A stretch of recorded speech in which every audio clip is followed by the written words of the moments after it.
18:4, 18:7. നിങ്ങൾ ആരെ തിരയുന്നു? നിങ്ങൾ ആരെ തിരയുന്നു? Oh Jesus. വായിച്ചേ. യേശു തനിക്ക് നേരിടുവാനുള്ളത് എല്ലാം അറിഞ്ഞു പുറത്തു ചെന്നു. നിങ്ങൾ ആരെ തിരയുന്നു എന്ന് അവരോട് ചോദിച്ചു. യേശുവിനെല്ലാം അറിയാമായിരുന്നു. ഇപ്പം എന്നെ അറസ്റ്റ് ചെയ്യാൻ വരുമെന്നും എന്നെ പിടിക്കുമെന്നും ഒക്കെ എല്ലാം യേശുവിനെ അറിയാമായിരുന്നു. എല്ലാം അറിയുന്ന യേശു ഇന്ന് പള്ളിക്കകത്തുണ്ട്. ഇതിനകത്തിരിക്കുന്ന ഓരോരുത്തരുടെയും എല്ലാം അറിയാം. എങ്ങനെ മനസ്സിലായി? എത്ര മാത്രം അറിയാം? എനിക്ക് നിങ്ങളെ അറിയുന്നതിന് പരിധിയുണ്ട്, നിങ്ങൾക്ക് എന്നെ അറിയുന്നതിനും പരിധിയുണ്ട്. നിങ്ങൾക്ക് എത്രയൊക്കെ മനസ്സിലായെന്ന് എനിക്ക് അറിഞ്ഞൂടാ. എന്നെ മുഴുവനും അറിയാൻ എൻ്റെ വീട്ടുകാർക്ക്, എൻ്റെ മക്കൾക്ക് അറിയാൻ വന്നിട്ട് മുഴുവനും അറിഞ്ഞൂടാ. അവർക്കൊരു 10% അറിയായിരിക്കും. എൻ്റെ ഭർത്താവിനൊരു 10% അല്ലെങ്കിൽ 11% അറിയായിരിക്കും. സ്വത്രം. പക്ഷേ എൻ്റെ സഭയ്ക്ക് അത്രയും അറിഞ്ഞൂടാ. പക്ഷേ എൻ്റെ ദൈവത്തിന് എന്നെ 100-ൽ 100 അറിയാം. എന്നെ 100-നും 100 അറിയാമെന്നുള്ള ഒരാളെ ഉള്ളൂ, അത് എൻ്റെ യേശു ക്രിസ്തുവാണ്. ആ യേശു ഇന്ന് ഈ പള്ളിക്കകത്ത് വന്നിട്ടുണ്ട്. നമ്മുടെ എല്ലാ കാര്യങ്ങളും, എല്ലാ അവസ്ഥകളും, എല്ലാ അന്തരീക്ഷങ്ങളും അറിയുന്ന ഒരു ദൈവം നമ്മുടെ ആലയത്തിനകത്ത് വന്നിട്ടുണ്ട്. നിങ്ങൾ ആരെ തിരയുന്നു? യേശു എല്ലാം അറിഞ്ഞിട്ട് യേശുവിന് മനസ്സിലായി. യേശുവിനെ തിരഞ്ഞ് ചിലർ വരികയാണ് അറസ്റ്റ് ചെയ്യാൻ. യേശുവിനെ തിരഞ്ഞ് ചിലർ വരികയാണെന്ന് യേശുവിന് നന്നായിട്ട് മനസ്സിലായപ്പോൾ യേശു പുറത്ത് വന്ന് ചോദിക്കുകയാണ്. ഒന്നുകൂടെ വായിച്ചേ സിസ്റ്ററെ. 4 വായിക്കണം, 7 വായിക്കണം. എല്ലാവരും വേദപുസ്തകം തുറന്ന്, കുഞ്ഞുങ്ങളെല്ലാം തുറക്കണം. കഴിഞ്ഞ ആഴ്ച യൂത്ത് മീറ്റിങ്ങിൽ ഇവിടെ പറഞ്ഞ എന്തോന്നാ, ആദ്യം എടുക്കുന്നവർ ടക്കനെ വായിച്ചോളണം, മൈക്കൊന്ന് നോക്കണ്ട, ഉറക്കെ അങ്ങ് വായിക്കാൻ പറഞ്ഞു. അപ്പോൾ ആരൊക്കെ എടുത്തു? ദൈവത്തിന് സ്തോത്രം. വായിച്ചേ. യോഹന്നാൻ 18:4, യോഹന്നാൻ 18:7. യേശു തനിക്ക് നേരിടുവാനുള്ളത് എല്ലാം, യേശു തനിക്ക് നേരിടുവാനുള്ളത് എല്ലാം അറിഞ്ഞു പുറത്തു ചെന്നു. നിങ്ങൾ ആരെ തിരയുന്നു എന്ന് അവരോട് ചോദിച്ചു. അടുത്ത് 7-ാം വാക്യം. ആരെ തിരയുന്നു എന്ന് ചോദിച്ചു. നിങ്ങൾ ആരെ തിരയുന്നു എന്ന് അവൻ പിന്നെയും അവരോട് ചോദിച്ചതിന് അവർ നസ്രയനായ യേശുവിനെ എന്ന് പറഞ്ഞു. മതി. ആരെ തിരഞ്ഞേ? ഇന്ന് അനേകർ തിരഞ്ഞുകൊണ്ടിരിക്കുക. ആരെ? യേശുവിനെ. പലതിനും വേണ്ടി തിരഞ്ഞുകൊണ്ടിരിക്കുക. ഒരുപാട് പേർ തിരഞ്ഞതായിട്ട് വേദപുസ്തകത്തിൽ പറയുന്നുണ്ട്. ഒരുപാട് പേർ യേശുവിനെ തിരഞ്ഞു. ഇവിടെ ഇതാ യേശുവിനെ തിരഞ്ഞു വന്ന എന്തിനാ? അറസ്റ്റ് ചെയ്യാൻ. Oh Jesus, hallelujah.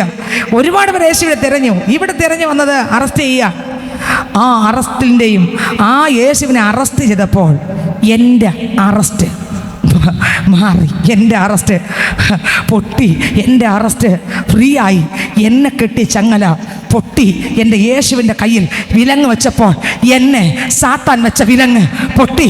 ഇന്ന് ഇതിനകത്ത് സകലമാന പാപികളെയും ശത്രുവായവൻ അവൻ്റെ സ്ഥലത്ത് കൊണ്ടുപോകാൻ, നരകത്തിൽ കൊണ്ടുപോകാൻ വിലങ്ങ് വെച്ച സ്ഥാനത്ത് യേശു തന്നെ വിട്ടുകൊടുത്തപ്പോൾ, അവൻ വിലങ്ങിന് കയ്യെ ഏൽപ്പിച്ചു കൊടുത്തപ്പോൾ എൻ്റെ വിലങ്ങ് സ്പോട്ട് ടൈമിൽ ആരും പൊട്ടിച്ചതല്ല, പിന്നെയോ കർത്താവ് ഏൽപ്പിച്ചു കൊടുത്തപ്പോൾ അത് താനെ oh glory glory glory glory glory. ഇന്ന് പൊട്ടിയവരാണ് ആരാധിക്കുന്നത്. പൊട്ടിയവരാണ് ഈ സഭയ്ക്കകത്ത് ഇരിക്കുന്നത്. ഇന്ന് പൊട്ടിയവരാണ് കർത്താവിൻ്റെ അടുക്കൽ ഇരിക്കുന്നത്. ഇന്ന് ഈ ആലയത്തിനകത്തിരിക്കുന്ന ഓരോ മക്കളും ചങ്ങല പൊട്ടിയവരാണ്, വിലങ്ങ് പൊട്ടിയവരാണ്, കെട്ട് പൊട്ടിയവരാണ്. Oh Jesus Jesus Jesus Jesus, hallelujah. ആരെ തിരയുന്നു? യേശുവിനെ തിരഞ്ഞ ഒന്നാമത്തെ കൂട്ടർ മത്തായിയുടെ സുവിശേഷം 2-ാം അധ്യായം അതിൻ്റെ 11-ാം വാക്യം വായിക്കുമ്പോൾ, മത്തായിയുടെ സുവിശേഷം 2-ാം അധ്യായം അതിൻ്റെ 11-ാം വാക്യം വായിക്കുമ്പോൾ ഒന്നാമത്തെ കൂട്ടർ യേശുവിനെ തിരഞ്ഞു. ആരാന്നോ വായിച്ചേ? ആ വീട്ടിൽ ചെന്ന് ശിശുവിനെ അമ്മയായ മറിയയോട് കൂടെ ആരാ തിരഞ്ഞത്? വിദ്വാൻമാർ യേശുവിനെ തിരഞ്ഞു വന്നിട്ട് നേരെ എവിടെ പോയി? യേശു കിടക്കുന്ന സ്ഥലത്ത് പോയി നക്ഷത്രം വഴി കാണിച്ചു. സ്വത്രം യേശു എവിടെയാണ് കിടക്കുന്നതെന്ന് വിദ്വാൻമാർ നക്ഷത്രം കണ്ട് വഴി കണ്ട് അവരിവിടെ വന്ന് സ്വത്രം യേശുവിൻ്റെ അടുക്കലേക്ക് എത്തി. വിദ്വാൻമാർ അന്വേഷിച്ച് വന്നു, ഈ നക്ഷത്രം എവിടെ ചെന്ന് നിൽക്കും?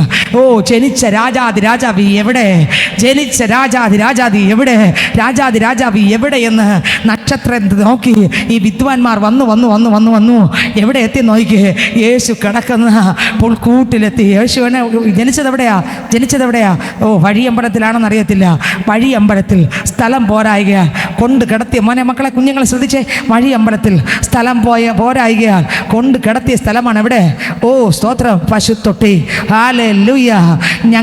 ഞാൻ നിമിത്തം എന്നെ സമ്പത്തുള്ളവനാക്കുക എൻ്റെ യേശു ദരിദ്രനായി തീർന്ന കൃപ നിങ്ങൾ മറക്കരുതേ. യേശു ദരിദ്രനായി, ഓ ജനിക്കാൻ സ്ഥലമില്ല, ദരിദ്രനായി ജനിച്ചു. കിടത്താൻ സ്ഥലമില്ല, ദരിദ്രനായി കിടത്തി. എന്നെ സമ്പത്തുള്ള ആളാക്കി മാറ്റുവാൻ യേശു ദരിദ്രനായി തീർന്ന കൃപ മറക്കരുതേ. എന്നെ നിങ്ങളെ ക്രിസ്തുവിൽ പുഷ്ടിയുള്ളവരാക്കാ, സമ്പത്തുള്ളവരാക്കാ, ആത്മാവിന്റെ നിറവുള്ളവരാക്കാ, അഭിഷേകമുള്ളവരാക്കാ, കൃപാവരമുള്ളവരാക്കാ, പാവത്തെ ജയിച്ചവരാക്കാ. ഞാൻ വിശുദ്ധനാകയാൽ നിങ്ങൾ വിശുദ്ധരായിരിപ്പി. ആ വിശുദ്ധിയിലേക്ക് എത്തിക്കാൻ ഞാൻ സൽഗുണപൂർണനാകയാൽ നിങ്ങൾ സൽഗുണപൂർണരാകുവീൻ. ആ സൽഗുണപൂർണരാക്കുവാൻ യേശു ദരിദ്രനായി തീർന്ന കൃപ നിങ്ങൾ എവിടെ കിടക്കുന്ന വാക്യം? ഞാൻ ഒരു കൺവെൻഷന് പ്രസംഗിച്ചു. ആ വരി ഒരു കൺവെൻഷൻ പ്രസംഗിച്ചു. നിങ്ങൾ ആരൊക്കെ അത് കേട്ടെന്ന് എനിക്ക് അറിഞ്ഞുകൂടാ. കൊടങ്ങാവുള്ള കൺവെൻഷനാണെന്നാണ് എൻ്റെ ഓർമ്മ. 1-ാമത്തെ ദിവസമാണ് 2-ാമത്തെ ദിവസമാണെന്ന് എനിക്ക് ഓർമ്മയില്ല. ഓ ക്രിസ്തുവിൻ്റെ ദാരിദ്ര്യം എന്നെയും നിങ്ങളെ സമ്പത്തുള്ളവരാക്കി. കൊരിന്ത്യർക്കൽ ലേഖനത്തിലുള്ള വാക്കാണ്, അത് വായിക്കേണ്ട സഹോദരി. സ്തോത്ര സമയമില്ലല്ലോ. അപ്പോൾ 1-ാമത് വിദ്വാൻമാർ യേശുവിനെ തേടി തേടി തേടി തേടി തേടി ആ നക്ഷത്ര കൂട്ടത്തിന് നക്ഷത്രത്തെ നോക്കി അവർ വന്നു നിന്നു. ആമേൻ. ഇന്ന് ആ നക്ഷത്രത്തിനാണ് ആൾക്കാർ കെട്ടിത്തൂക്കി ആ പിറന്ന യേശു എൻ്റെ ജീവിതത്തിനകത്തൊരു മാറ്റം വന്നോ എന്നല്ല നോക്കുന്നത്.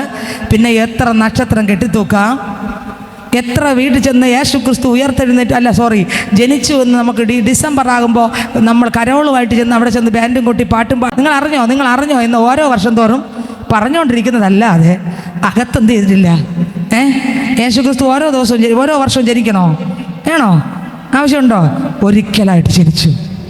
ആമേൻ. പക്ഷേ ഏത് പാപിയുടെ അകത്തും എൻ്റെ അപ്പൻ എന്ത് ചെയ്യണം? ജനിക്കണം.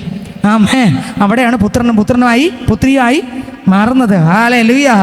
150 വീട്ടിലല്ല 50,000 വീട്ടിൽ ചെന്ന് കൊട്ടി പാടിയാലും ഒന്നും നടക്കാൻ പോകുന്നില്ല. അവർ വെള്ളം തന്നാൽ കുടിച്ചുകൊണ്ട് പോരാൻ നല്ലത്, 2 ബാൻഡ് പഠിച്ചിട്ട് പോരാൻ നല്ലത്, അവിടെയുള്ള നക്ഷത്രം കൊള്ളാമെന്ന് പറയാൻ നല്ലത്, നമുക്ക് ഒന്ന് തൂക്കാൻ നല്ലാതെ കുറേ ലൈറ്റുമൊക്കെ ഇട്ട് കൊണ്ട് നടന്ന് ഇതൊരു ആചാരമായി അനുഷ്ഠാനമായി അനുഷ്ഠിക്കാൻ നല്ലാതെ ഈ യേശോപ്പനകത്ത് വരണമെങ്കിൽ വില കൊടുക്കണം. അപ്പോസ്തലന്മാർ തൂക്കാത്ത നക്ഷത്രം തൂക്കാൻ നമുക്കൊക്കെ എത്ര ദാഹം. അപ്പോസ്തലന്മാർ ചെയ്യാത്ത കരോൾ ശുശ്രൂഷ ചെയ്യാൻ നമുക്ക് എത്ര ദാഹം. എന്നാൽ അപ്പോസ്തലന്മാർ ചുമന്ന ക്രിസ്തുവിനെ ചുമക്കാൻ ആ നിന്ന ഏറ്റുകൊണ്ട് പാളയത്തിൻ്റെ പുറത്ത് ചെന്ന് കഷ്ടമേക്കാൻ എനിക്ക് നിങ്ങൾക്ക് എത്ര പേർക്ക് ഒരുക്കമുണ്ട്. ഓ ഹല്ലേലൂയ. ആ പാളയത്തിൻ്റെ പുറത്തിറങ്ങി നിന്നയേക്കാൻ യേശുക്രിസ്തു പാളയത്തിൻ്റെ പുറത്ത് എനിക്ക് നിങ്ങൾക്ക് വേണ്ടി നിന്ന ഏറ്റു. ഹല്ലേലൂയ. ഞാൻ ഈ വചനം സന്ദർഭോചിതമായി വന്നതുകൊണ്ട് അത് പറഞ്ഞതേ ഉള്ളൂ. ഞാൻ മനസ്സിലാക്കി വെച്ചിരിക്കുക. മനസ്സിനകത്ത് അത് വീട് കിടക്കട്ടെ. ഒരു വരിയെങ്കിലും ദൈവത്തിന് സ്തോത്രം. വിദ്വാൻമാർ നക്ഷത്രത്തെ നോക്കി വന്നു, യേശു ക്രിസ്തുവിനെ കണ്ടു. അടുത്ത വരി, ആ വരി ഒന്നുകൂടെ വായിച്ചേ. 2:11. ആ വീട്ടിൽ ചെന്ന്. എന്തിനാണ് വിദ്വാൻമാർ അവിടെ വന്നതെന്ന് കൊടുത്തിട്ടുണ്ട്. വായിച്ചേ. ആ വീട്ടിൽ ചെന്ന് ശിശുവിനെ അമ്മയായ മറിയയോട് കൂടെ കണ്ട്. കൊച്ചുമക്കളോട് എല്ലാവരോടും ചോദിക്കും, യേശുവിനെ അന്വേഷിച്ചത് ആരെല്ലാം, ഇവിടെ പള്ളിയിൽ ആരെല്ലാം പറഞ്ഞു എന്ന് പറഞ്ഞു. കഴിഞ്ഞ അങ്ങേ ആഴ്ച ഞാൻ പ്രസംഗിച്ചു എന്താണ് മാനസാന്തരം എന്ന്. കുഞ്ഞുങ്ങൾക്ക് എല്ലാം മനസ്സിലായോ ഇല്ലേ? കുഞ്ഞുങ്ങൾക്ക് മാനസാന്തരം മനസ്സിലായില്ലെങ്കിൽ മാനസാന്തരം കേട്ട സ്നാനം പറയും, സ്നാനം കേട്ട പരിശുദ്ധാത്മാവ് പറയും, പരിശുദ്ധാത്മാവ് പറഞ്ഞാൽ രക്ഷപ്പ് പറയും. രക്ഷിപ്പല്ല വീണ്ടെടുപ്പല്ല അഭിഷേകമല്ല സ്നാനം. ഇതെല്ലാം വേറെയാണ്. അതുകൊണ്ട് ഇന്ന് ശ്രദ്ധിച്ചോളണം. യേശുവിനെ അന്വേഷിച്ച ആദ്യത്തെ കൂട്ടർ ആര്? ഇന്ന് സൺഡേ സ്കൂൾ സമയം ചോദിക്കും. 1-ാമത്തെ കാര്യം, വിദ്വാൻമാർ 1-ാമത് യേശുവിനെ ആ നക്ഷത്രത്തെ നോക്കി വിദ്വാൻമാർ എവിടെ എത്തി? ഓ പുൽക്കൂട്ടിലെത്തി, ശിശുവിനെ കണ്ടു. വിദ്വാൻമാർ എന്തിനാണ് യേശുവിനെ അന്വേഷിച്ചത്? കുഞ്ഞുങ്ങൾ ശ്രദ്ധിച്ചേ. വിദ്വാൻമാർ എന്തിനാണ് യേശുവിനെ അന്വേഷിച്ചത്? ഒരുപാട് കൂട്ടർ പലതിനും അന്വേഷിച്ചു. വിദ്വാൻമാർ അന്വേഷിച്ചത് മറ്റൊന്നിനുമല്ല, രാജാവായി പിറന്നവനെ, ആ രാജാവിനെ കണ്ട് വീണ് ഒന്ന് നമസ്കരിക്കാൻ അന്വേഷിച്ചു. ആരാധനയ്ക്ക് യോഗ്യതയുള്ള ഒരു വനിത ജനിച്ചു. ആരാധിപ്പാൻ യോഗ്യന്, രാജാക്കന്മാരുടെ രാജാവായി പിറന്ന ഒരു വനിത പുൽക്കൂട്ടിൽ കിടക്കുന്നു. അവനെ കണ്ടൊന്ന് വീണു വണങ്ങി നമസ്കരിപ്പാൻ അവരെന്തിനാ അന്വേഷിച്ച്? യേശുവിനെ അന്വേഷിച്ച് എന്തിനാ അന്വേഷിച്ചു പോയത്? എന്തിനാ? വീണൊന്ന് ആരാധിപ്പാൻ. എന്തിനാ? ശ്രദ്ധിച്ചേ കുഞ്ഞുങ്ങൾ, ശ്രദ്ധിച്ചേ മക്കളെ. എന്തിനാണ് വിദ്വാൻമാർ യേശുവിനെ അന്വേഷിച്ചു പോയത്? വീണൊന്ന് ആരാധിക്കാൻ യോഗ്യതയുള്ള ഒറ്റ നാമമേ ഉള്ളൂ. അതത്രേ ഞാൻ പ്രസംഗിക്കുന്ന യേശു ക്രിസ്തുവിന്റെ നാമം. സ്വർലോകരുടെയും ഭൂലോകരുടെയും അധോലോകരുടെയും മുഴങ്കാലുകളെ മടക്കുന്ന ഒറ്റ നാമമേ ഉള്ളൂ. അതത്രേ കുഞ്ഞുങ്ങളെ ശ്രദ്ധിച്ചോ. യേശു എന്ന നാമം, ആ യേശുവിന്റെ നാമത്തിന്റെ മുമ്പിൽ മടങ്ങാത്ത മുട്ടുകൾ ഇല്ല. Hallelujah, hallelujah, hallelujah. ഈ മടങ്ങാത്ത മുട്ടുള്ളവൻ ഒരുവൻ ജനിച്ചു. ആമേൻ. രാജാവായി പിറന്ന ഒരുവൻ. ഇന്ന് വരെ ഒരുപാട് രാജാക്കന്മാർ ഉണ്ടായിട്ടുണ്ട്. ഭരിച്ചിട്ടുമുണ്ട്, മുടിച്ച് തകർത്തിട്ടുമുണ്ട്, നന്നായിട്ട് ഒരുവിധം ചെറുതായിട്ടൊക്കെ ഭരിച്ച രാജാക്കന്മാരുമുണ്ട്. എന്നാൽ യേശു എന്ന രാജാവ് അവിടെ രാജാതി രാജാവായി ജനിച്ചു എന്ന് കേട്ടപ്പോൾ വിദ്വാൻമാർ നക്ഷത്രം നോക്കി വന്നത് എന്തുകൊണ്ട്, എന്തിനുവെന്നോ യേശുവിനെ വീണൊന്ന് ആരാധിക്കും ഞാൻ പൂർണ്ണ ഹൃദയമോടെ. തേടുന്നിൻ മുഖം ജീവകാലമെല്ലാം സേവിച്ചിടും ഞാൻ എൻ സർവവുമാ അടിയനിതാ അടിയനിതാ ദേവാ അടിയനിതാ ദേവാ അടിയനിതാ ദേവാ അടിയനിതാ അടിയനിതാ. ഹല്ലേലൂയ. എന്തിനാ അവർ അന്വേഷിച്ചേ? കുഞ്ഞുങ്ങൾ പറഞ്ഞു, എന്തിനാ മക്കൾ അന്വേഷിച്ചേ? അന്വേഷിച്ച് ശ്രദ്ധിച്ചേ. എന്തിനാ അന്വേഷിച്ചേ? യേശുവിനെ ആരാധിക്കാൻ. എന്തിനാ അന്വേഷിച്ചേ? ആരാധിക്കാൻ. ആരാ അന്വേഷിച്ചേ? പറ. വിദ്വാൻമാർ ആരന്വേഷിച്ചു? യേശുവിനെ അന്വേഷിച്ചു. ആരാധനയ്ക്ക് യോഗ്യതയുള്ള ഒരാളെ ഉള്ളൂ. അതാരാ? ഏറ്റവും മീതെ ഇരിക്കുന്ന ആരാ മക്കളെ? കുഞ്ഞുങ്ങൾ ശ്രദ്ധിച്ചു. ഏറ്റവും മണ്ട ഇരിക്കുന്ന ആളാരാ? പറ. നമ്മൾ ആരാധിക്കുന്ന ഏറ്റവും താഴെ അറ്റം വരെ ക്ഷമിച്ച ആളാരാ മക്കളെ? ഏറ്റവും താഴെ അറ്റം വരെ ക്ഷമിച്ച, ഈ ലോകത്തിൽ ഇതുപോലെ ക്ഷമിച്ച ആളാരുമില്ല. ആരാ മക്കളെ? യേശു. ഏറ്റവും മണ്ടയിലിരിക്കുന്ന ആൾ ഇതുപോലെ ഒരാളില്ല. അതിനേക്കാളും മണ്ടയിൽ ആരുമില്ല. ആരാ മക്കളെ? ഇനി മറക്കുവോ? അപ്പോൾ ഏറ്റവും മണ്ടയിലിരിക്കുന്നത് യേശുവാണ്. ഈ ഭൂമിയിൽ വന്ന് എനിക്ക് നിങ്ങൾക്കും വേണ്ടി ഏറ്റവും താണതും ആരാ മക്കളെ? യേശു ക്രിസ്തു. നമുക്ക് വേണ്ടി മുകളിൽ ഇരിക്കുന്നതും. അതിൻ്റെ മുകളിൽ ഇനി ഒരു നാമമില്ല, പിന്നെ ഒറ്റ നാമമേ ഉള്ളൂ. ഏത് നാമം? എവിടെ കിടക്കുന്നു ഈ വാക്യം? ഫിലിപ്പിയർക്കെഴുതിയ ലേഖനം 2-ാം അധ്യായം അതിൻ്റെ 5-ാം വാക്യം മുതൽ വായിക്കുമ്പോൾ, ക്രിസ്തു യേശുവിലുള്ള ഭാവം തന്നെ നിങ്ങളിലും ഉണ്ടായിരിക്കട്ടെ. വായിച്ചേ. ക്രിസ്തു യേശുവിലുള്ള ഭാവം തന്നെ നിങ്ങളിലും ഉണ്ടായിരിക്കട്ടെ. അവൻ ദൈവരൂപത്തിലിരിക്കെ ദൈവത്തോടുള്ള സമത്വം മുറുകെ പിടിച്ചു കൊള്ളണം എന്ന് വിചാരിച്ചില്ല. അടുത്ത ദാസരൂപമെടുത്ത് മനുഷ്യ സാദൃശ്യത്തിലായി. ശ്രദ്ധിക്കണേ മക്കൾ, അതിലുണ്ട് താഴെ അറ്റം വരെ വന്നത്. സാദൃശ്യത്തിനായി തന്നെത്താൻ ഒഴിച്ച് വേഷത്തിൽ മനുഷ്യനായി വിളങ്ങി തന്നെത്താൻ താഴ്ത്തി. മക്കളെല്ലാം ശ്രദ്ധിച്ചേ. തന്നെത്താൻ താഴ്ത്തി മരണത്തോളം. എവിടം വരെ എത്തി മക്കളെ? മരണത്തോളം. കുഞ്ഞുങ്ങൾ ശ്രദ്ധിച്ചേ. മരണത്തോളം. എവിടം വരെ എത്തി? മരണത്തോളം. ക്രൂശിലെ മരണത്തോളം തന്നെ. ഇനി താഴാനൊന്നുമില്ല. ഈ ലോകത്തിൽ ഇങ്ങനെ ഒരാൾ താണിട്ടില്ല. അതുപോലെ ഏറ്റവും താഴേറ്റം വരെ താണതാരാ? യേശു ക്രിസ്തു. എവിടം വരെ? ക്രൂശിലെ മരണം വരെ താണു. ഏറ്റവും താണത് കൊണ്ട് തൊട്ടടുത്ത് വായിച്ചേ. അനുസരണമുള്ളവനായി തീർന്നു. കണ്ടോ? ഏറ്റവും താണ രീതിയിൽ ഇറങ്ങി വന്ന് താഴ്മയിൽ ജീവിച്ചതും അനുസരിച്ചതും ആരാ മക്കളെ? യേശു ക്രിസ്തു. വായിച്ചേ അടുത്ത വരി. അതുകൊണ്ട് ദൈവവും അവനെ ഏറ്റവും ഉയർത്തി. ഇപ്പൊ എവിടെ ഇരിക്കുന്നു യേശു? ഇവിടെ വന്നപ്പോ എങ്ങനെ നടന്നു? ഏറ്റവും താഴെ. ഇപ്പൊ എവിടെ ഇരിക്കുന്നു മക്കളെ? പറ. ആൽബി, എന്നെ ശ്രദ്ധിക്കണം. ഏറ്റവും ഉയരങ്ങളിലിരിക്കുന്ന ആര്? പറഞ്ഞേ ആൽബി. യേശു. ഏറ്റവും താഴെ ഇരിക്കുന്നതോ? യേശു. ഏറ്റവും താഴെ ഇറങ്ങിപ്പോയത് ആരാ? യേശു ക്രിസ്തു. ഏറ്റവും ഉയരത്തിൽ കയറിപ്പോയത് ആരാ? യേശു ക്രിസ്തു. ഏറ്റവും ഉയരങ്ങളിൽ എൻ്റെ ദൈവം ഇന്ന് ഇരുത്തിയിരിക്കുകയാണ്. അതിൻ്റെ മുകളിൽ ആരുമില്ല. അടുത്ത വരി ടക്കനെ വായിച്ചു പോയേ. സകല നാമത്തിന് മേലായ നാമം നൽകി. ഇപ്പോ നാമത്തിന് എല്ലാത്തിനും മേലായ നാമം ആർക്കാ ഉള്ളേ?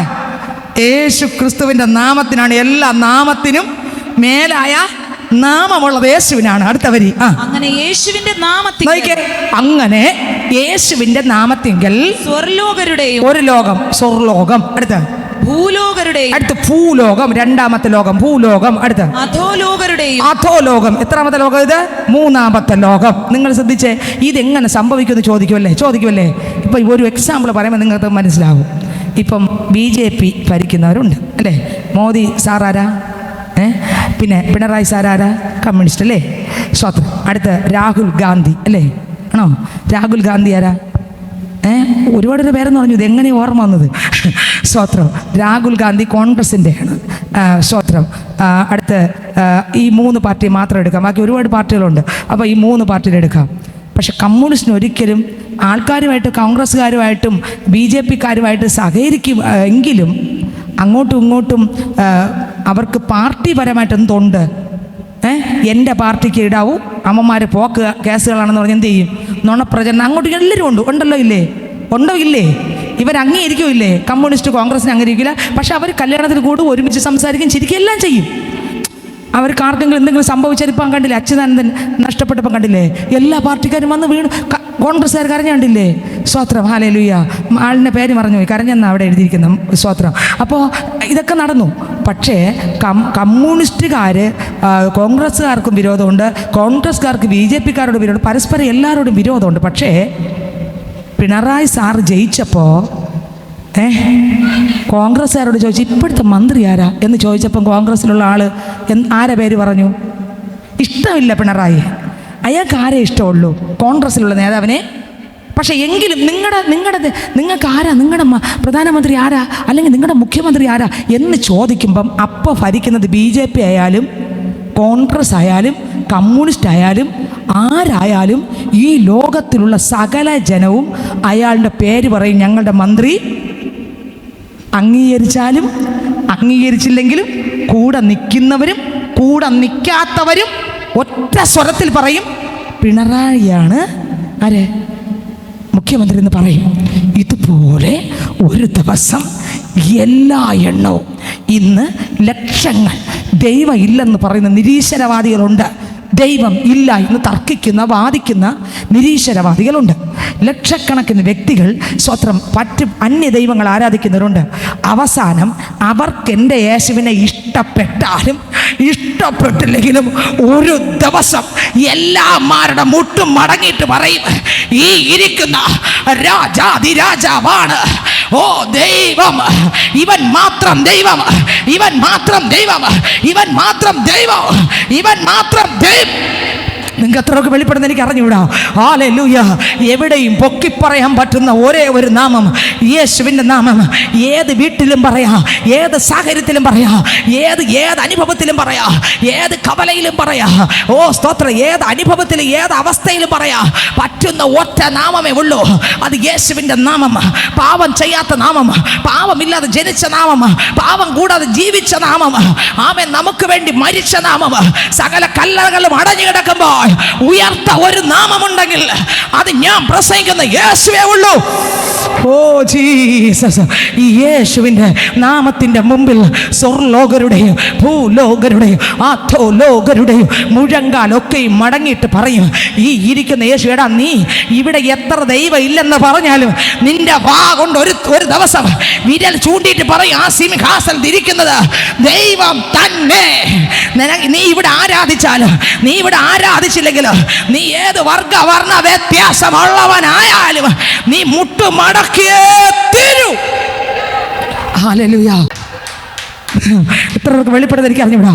അങ്ങനെ ഒരു നാമമുള്ള യേശുവിനെ ആരാധിക്കാൻ വിദ്വാൻമാർ ഒന്നാമത് എന്തന്വേഷിച്ചു? ഓ രാജാവായി പിറന്നവൻ എവിടെ എന്ന് പറഞ്ഞ് അന്വേഷിച്ചപ്പോൾ എവിടെ എത്തി? പുൽക്കൂട്ടിലെത്തി അല്ലേ? പുൽക്കൂട്ടിലെത്തി. പാട്ടുകാരൻ പാടി, പുൽക്കൂട്ടിൽ ഉണ്ണി പിറന്ന നേരം പൂത്തിരി കത്തിച്ചില്ല, ആരും പൂക്കൾ ഇരുത്തി നിരത്തിയില്ല, പുത്തൻ ഉടുപ്പുകൾ നൽകിയില്ല. ദൈവത്തിന് സ്തോത്രം. നോക്കിക്കേ, അവിടെ അത് ശരിയല്ല പാട്ട്. നോക്കിക്കേ, പുൽക്കൂട്ടിലല്ല ജനിച്ചത്, കൊണ്ട് കിടത്തിയ സ്ഥലമാണ് പുൽക്കൂട്. കുഞ്ഞുങ്ങളെ, പുൽക്കൂട്ടിലല്ല ജനിച്ചത്. എന്തിനാണ് ഇത് റിപ്പീറ്റ് ചെയ്യുന്നതെന്ന് അറിയാമോ? വലിയവർക്കെല്ലാം അറിയാം, പക്ഷെ കുഞ്ഞുങ്ങൾ കൂടി വചനകത്ത് ഇറങ്ങണം. ദൈവത്തിന് സ്തോത്രം. യേശു ക്രിസ്തു ജനിച്ചത് പുൽക്കൂട്ടിലല്ല, കിടത്തിയ സ്ഥലമാണ് പുൽക്കൂട്. വായിച്ച ആ വചനം ഒന്നുകൂടെ വായിച്ച് എല്ലാവരും തുറക്കണം. കുഞ്ഞുങ്ങളെല്ലാം അടുത്ത വചനം പറയുമ്പോൾ ടക്കനെ തുറന്ന് വായിക്കണം. ശിശുവിനെ അമ്മയായ മറിയയോട് കൂടെ കണ്ട് വീണ് അവനെ നമസ്കരിച്ചു. മക്കളെ, ആരെ മുമ്പിലാണ് വീണത്? ഒന്നുകൂടെ വായിച്ച ആ വരി എല്ലാവരും നോക്കിയ ബൈബിളില്. വിദ്വാൻമാര് ഒന്നാമത് യേശുവിനെ അന്വേഷിച്ചു. എന്തിനു വേണ്ടിയാണ് വിദ്വാൻമാർ അന്വേഷിച്ചത്? ആരാധിക്കാൻ. എന്തിനാ വന്നേ? ആരാധിക്കാൻ. വിദ്വാൻമാർ എന്തിനാ വന്നേ? ആരാധിക്കാൻ. രാജാവായി പിറന്ന ദൈവത്തെ, രാജാവിനെ ആരാധിക്കാൻ. അപ്പൊ മക്കളെ ശ്രദ്ധിച്ചോ, ആരാധിക്കാൻ കൊള്ളാവുന്ന ഒറ്റ നാമമേ ഉള്ളൂ, അത് യേശു എന്ന നാമം. മറ്റൊന്നിൻ്റെയും മുമ്പിൽ നിങ്ങൾ കുമ്പിടരുത്, മറ്റൊന്നിൻ്റെയും മുമ്പിൽ നിങ്ങൾ വണങ്ങരുത്, മറ്റൊന്നിൻ്റെയും മുമ്പിൽ നിങ്ങൾ വീഴരുത്.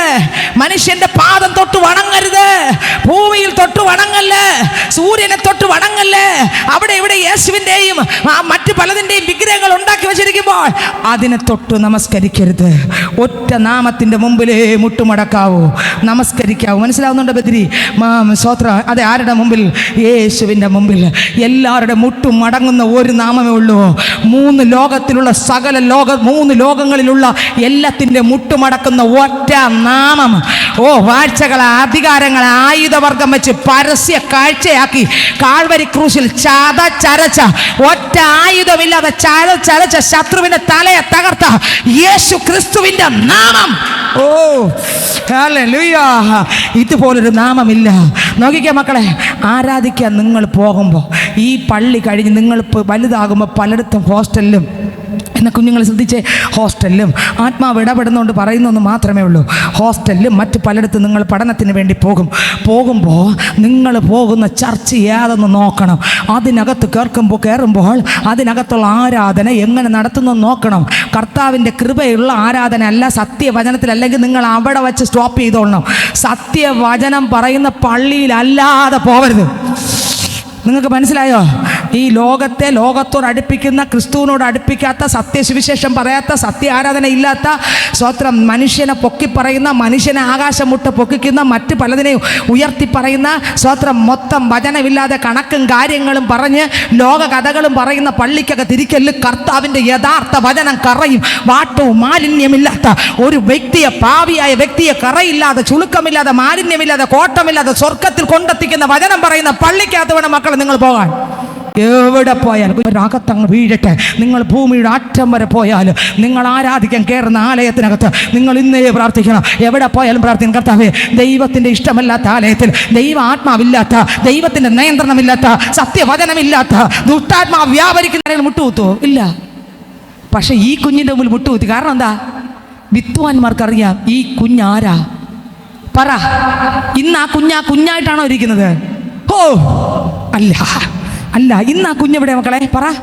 ഇന്ന് ആ കുഞ്ഞ് ഇവിടെ വന്ന് ജനിച്ച് 33.5 വയസ്സ് വരെ ജീവിച്ച് നമുക്ക് വേണ്ടി മരിച്ച് അടക്കപ്പെട്ട് റോമക്കാരുടെ ഇമ്പീരിയൽ മുദ്രകളെ പൊട്ടിച്ച് മരണമെന്നിട്ട് ജയ എവിടെയെന്ന് വിളിച്ച് പുറത്ത് വന്ന് സ്വോത്രം യേശു ക്രിസ്തു 40 ദിവസം ശിഷ്യന്മാരോട് കൂടെ താമസിച്ച് സഞ്ചരിച്ച് സുവിശേഷം പറഞ്ഞ് ഒലിവുമലയിൽ പോയിട്ട് ഒലിവുമലയിൽ നിന്ന് ഇപ്പം എവിടെ പോയി? സ്വർഗത്തിൽ പോയി. ഇപ്പം എവിടെ ഇരിക്കുന്നു? പിതാവിൻ്റെ വലതു ഭാഗത്ത് ഇരുന്ന് യേശു ക്രിസ്തു ഇതിനകത്തിരിക്കുന്ന ഓരോരുത്തരുടെ പേര് പറഞ്ഞ് എന്ത് ചെയ്യുന്നു? പ്രാർത്ഥിക്കുന്നു. മനസ്സിലായോ? ഇപ്പം മനസ്സിലായോ യേശു ഇപ്പം എവിടെ നിന്ന്? ഹല്ലേലൂയ! ദൈവത്തിന് സ്തോത്രം. അങ്ങനെ ഉള്ള ഒരാളെ ഉള്ളതാരാ? യേശു ക്രിസ്തു. അപ്പോൾ നോക്കിക്കേ, മറിയയുടെ അടുക്കൽ ഒരു കുഞ്ഞ് കിടക്കുന്നു. കുഞ്ഞിനെ വിദ്വാൻമാർ കണ്ടത് കുഞ്ഞായിട്ടല്ല, പിന്നെ ആരായിട്ട് കണ്ടു മക്കളെ? ദൈവം. കണ്ടോ? യേശു. എല്ലാവരും പറയുന്നുണ്ട് യേശുവായിട്ട് കണ്ടു. കണ്ടപ്പോൾ മറിയയുടെ മുമ്പിലാണോ മുട്ടുമടക്കിയത്? യേശുവിൻ്റെ മുമ്പിലാണോ? വായിച്ചേ.